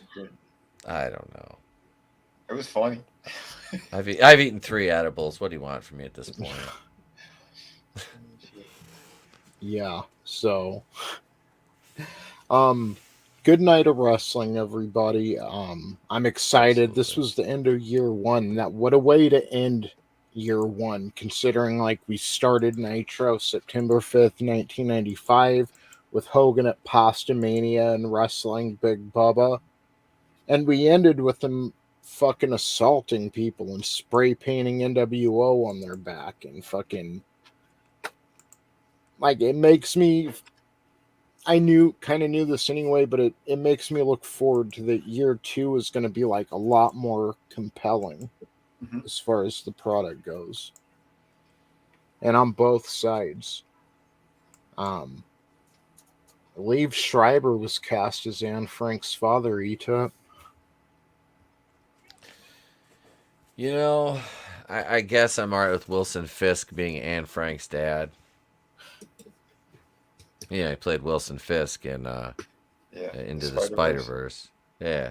He was really good at that. The only Fisk we need is Chris Fisk. Right? Chris the Fisk. He will Fisk it up. Luscious Alopecia Jones. That's right. He's out shipping right now. He's making the money. He's out working the pole. It's his homegirl, Truvada. Truvada. It's Shaniqua, God's favorite one, living my best life, Jones. Mouthful. Like, are you living your best life? Are you though? You gorilla glued your hair to your head. Oops. Now, getting back to the spray paint thing, I wonder, is this a talent that we could possibly teach to guinea pigs? Because I cannot imagine the hilarity of watching a bunch of guinea pigs take down a person and spray paint PWO all over their back. I would love to see little guinea pigs with disposable thumbs spray beating their tiny little bats, like chopping somebody down from the ankles and then crawling up on them and shaking the spray paint can and spray painting PW on them. That shit would be fucking adorable. Like, that's Christmas card material. When can we make that happen? Merry Christmas get from to the work PWO. on it right now. I'm getting to work on it right now. Do it. He's like, Tom, your wife's like, why did we order dozens of tiny spray paint cans? You're like, don't worry about it. Just look the other way. I say just have them nibble it into their back. Just a whole group of them. If she gives me too much of a hard time, and just tell her, ask Jesse about it. He'll tell you why.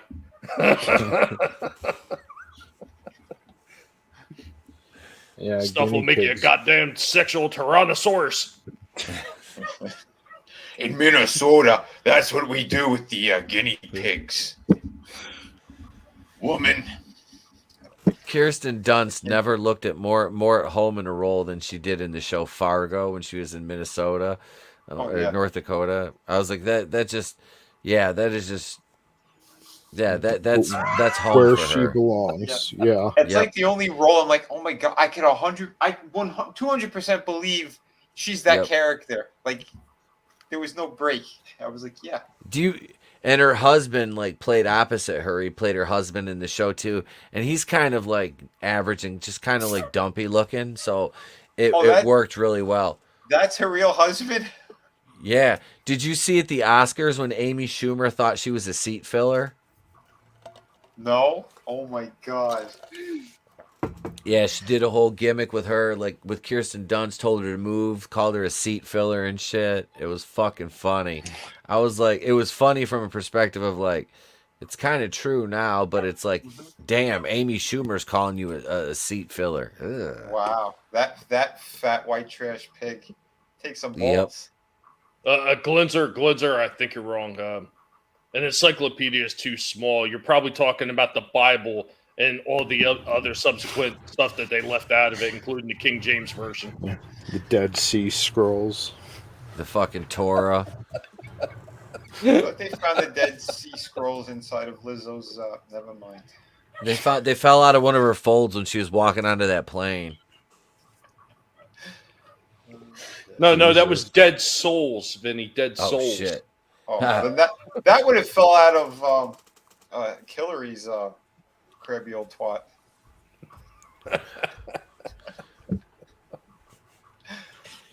No helicopters, Frankie. He ran around Just- going, woo! Just saying. Your aunt's friend dated Ric Flair. Yeah, helicopters, plane ride from hell, all that good stuff. Jesus. What a classy guy he was, huh? Chris. He's still alive. Barely. I see Frankie mentioned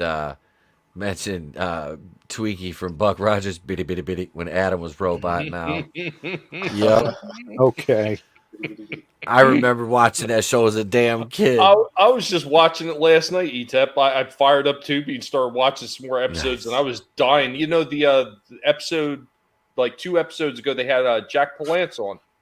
Oh, shit. Really? I literally forgot he was in one of those episodes. Fucking Jack Palance. Frankie said Lizzo is a sofa filler. No, she is a sofa. Yeah. She's like, ooh, child, I'm a love seat. No, bitch. No. You're not. You're full of... Never mind. Yeah. Like that, that poor plane. Those poor engines.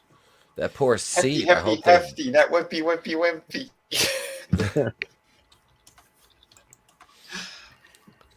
Yeah.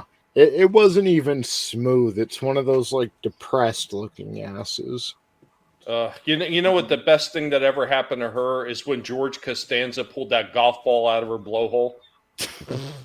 Oh my god. He's a Marine. The sea was angry that day, my friends. So yeah, I think we're gonna wrap there, guys, because I think I'm gonna go to In-N-Out Burger. I'm hungry. I haven't had dinner yet. That sounds good. In-N-Out Burger. Oh, Tony's all showing off, Mr. No, Fancy Pants. I'd rather have Whataburger. That's my shit. But yeah, that's only in like Texas and I think a couple other states. This guy's living all high off the hog, and I'm stealing food from the guinea pigs. Isn't this some shit? Oh my god. Tommy's over here stealing guinea pig food, making his own little salad and shit. Well, soon we're going to be doing that, right? I'm eating their little cookies that they get from Chewy.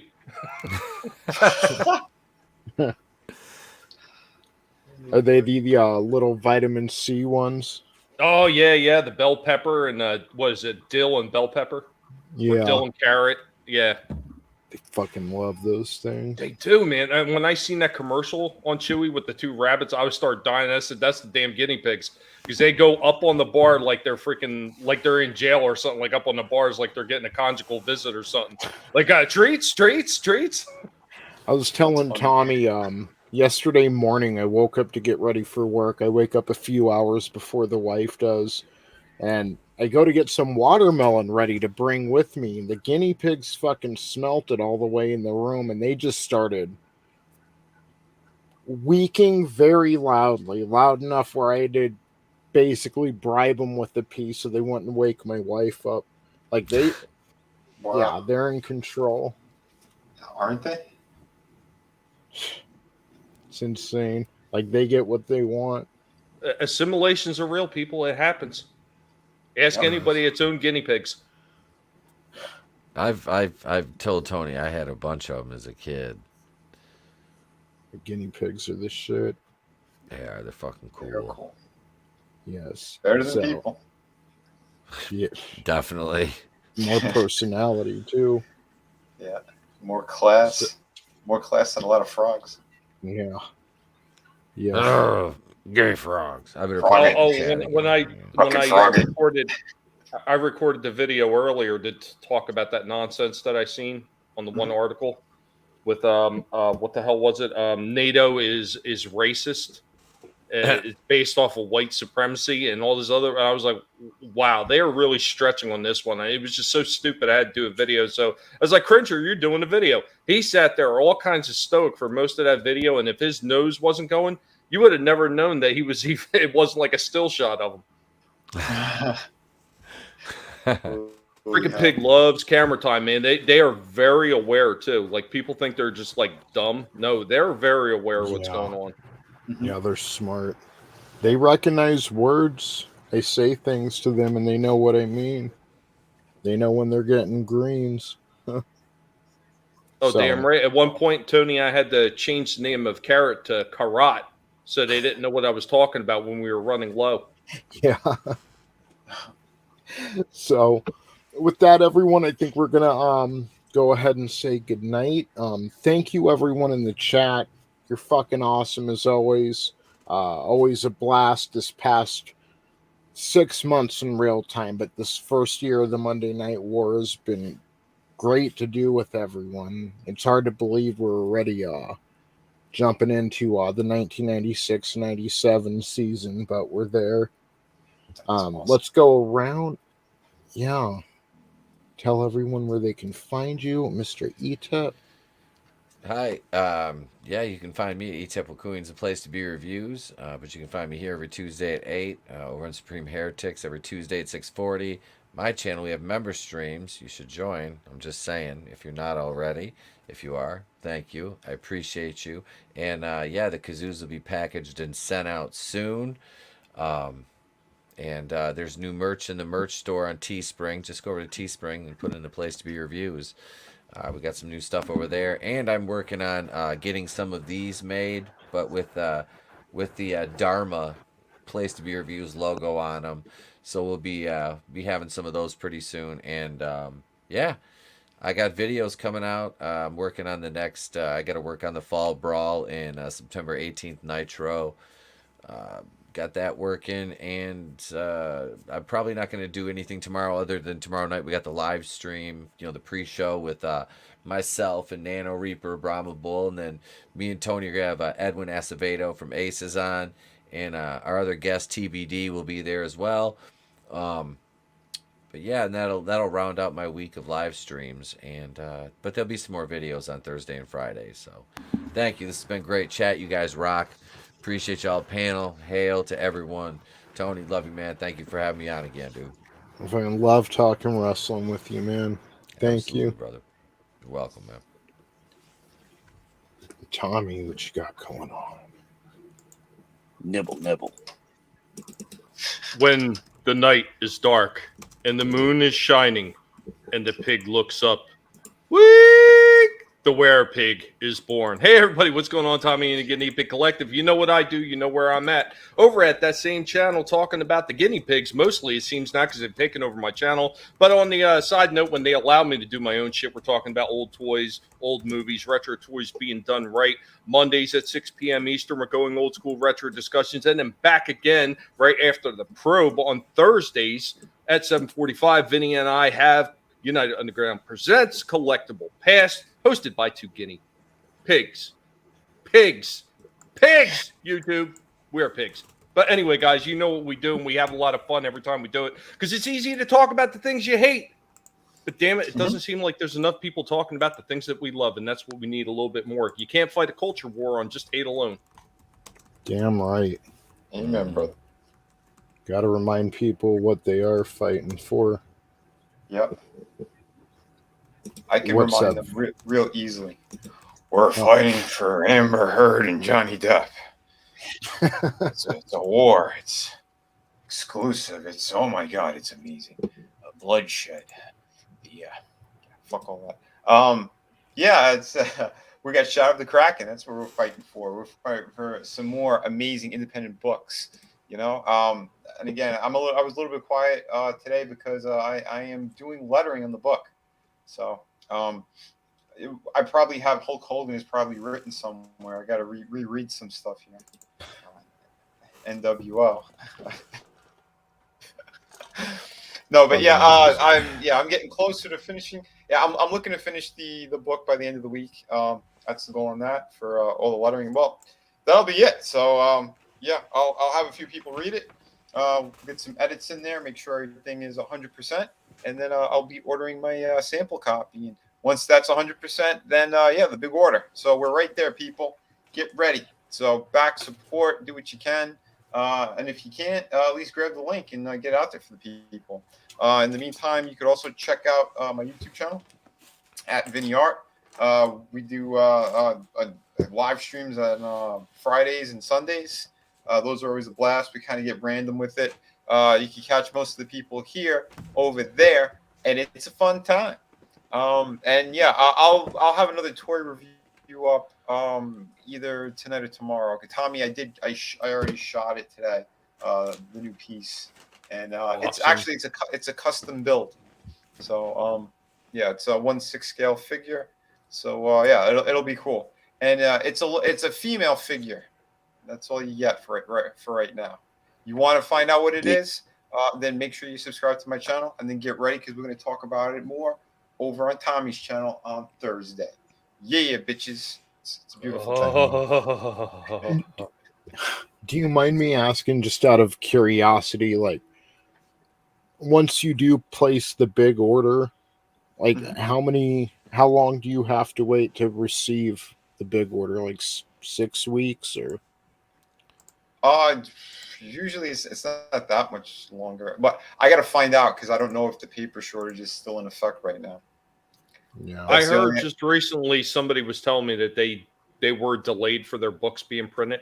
I think it was the guy that's doing SOS or something. It was one of the ones. They just put an update on Indiegogo, and they said that they're the people that are actually printing the books said that there was the delay because of the paper shortage and everything. Well, we'll find out. Paper. Yeah. It's 2022 and paper shortages. Well, I know somebody who called up about a month ago to find out what the deal was on all that. And from what it sounds like is the reams of paper are sitting on docks rotting because of the strikes and the stuff that's been going on with the truckers. So it's not getting to the places where it has to be refined and then given to the printers. Yeah. So that's where the problem is right now, is they're literally letting shit rot because they don't want to pay the truckers what they're worth. And this whole nonsense with the code, it's by design. Whatever's going on right now is by design on every fucking level. They're paying. Yep. John Rich was on with Tim Pool last night on the Timcast, and they were talking about, and like you heard about this during the pandemic and stuff, them pouring milk out and having to get rid of food when there were actual, supply chain shortages then. But I mean, they're paying farmers to crush up their soybean crops and just not grow this year. They're like, we'll pay you more not to grow this year than what you would have made off your harvest. Like, what the fuck are you guys doing? But you can't ask them for help if you're not down. So yeah, like I said, it's by design. This is disgusting what's going on. Yeah, and I'm not getting, it's not that I'm getting political, but how many fucking wrestling promotions did the Soviet Union have? Like, all their good wrestlers were coming here. Like, fuck, yeah. So if you love wrestling, say no to communism. That's all I'm saying. Yeah. So thank you, Vinny. You're welcome, man. Thank you. Always. Super fan. That's right. Hopefully this is working. Had a blast. You can find me where all these beautiful people are, and the men's room Friday nights, and Digital Pollution tomorrow, 4 p.m. Eastern Standard Time. Sweet, brother. Yeah.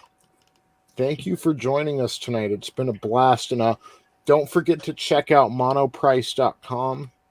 Again, like, I don't know what they charge for shipping.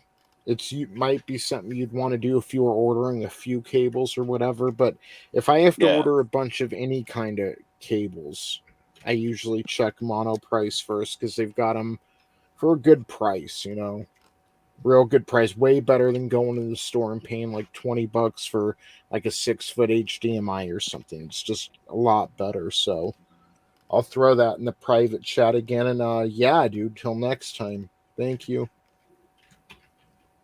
Thank you. So, yes, everyone, again, another week, final week of the first year. It's exciting. I'm looking forward to next year. Catch us here next Tuesday, same time, same place for the Monday Night War retrospective. Catch me Monday and Wednesday over on Etep Wokuian's Place to Be reviews for Going in Raw and Wednesday Night Live. Usually over on Vinny's channel several times a week. Friday night Sunday night, usually one of those nights, maybe both. Yeah, check out Going Old School. I was on there yesterday with Adam and Tommy. That was a blast. We're talking Weird Science and Full Metal Jacket, all kinds of fun stuff. And check out Red Gaze too. I put his and Chris Fisk's comics. I put them all in the chat there for you. So I just ordered Shadow of the Kraken and Infinitale Chronics like at the same time, I think Sunday night. So I'm looking forward to it. Yeah, I couldn't wait to I wanted to get it pre-ordered, and yeah, I'm glad I made it in time. Hell yeah, so, brother. Hell yeah. Yeah, and go subscribe to Bonds the Cursed Child too. Go get on the notification list. I know Katie's working her ass off on that, and that should be they should be taking pre-orders here real soon. So yeah. Thanks again, everyone. And remember, they're not pop culture, they are agenda. We are pop culture, and have a good night. If I can here we go. Have a good night. You wrinkly old fuck!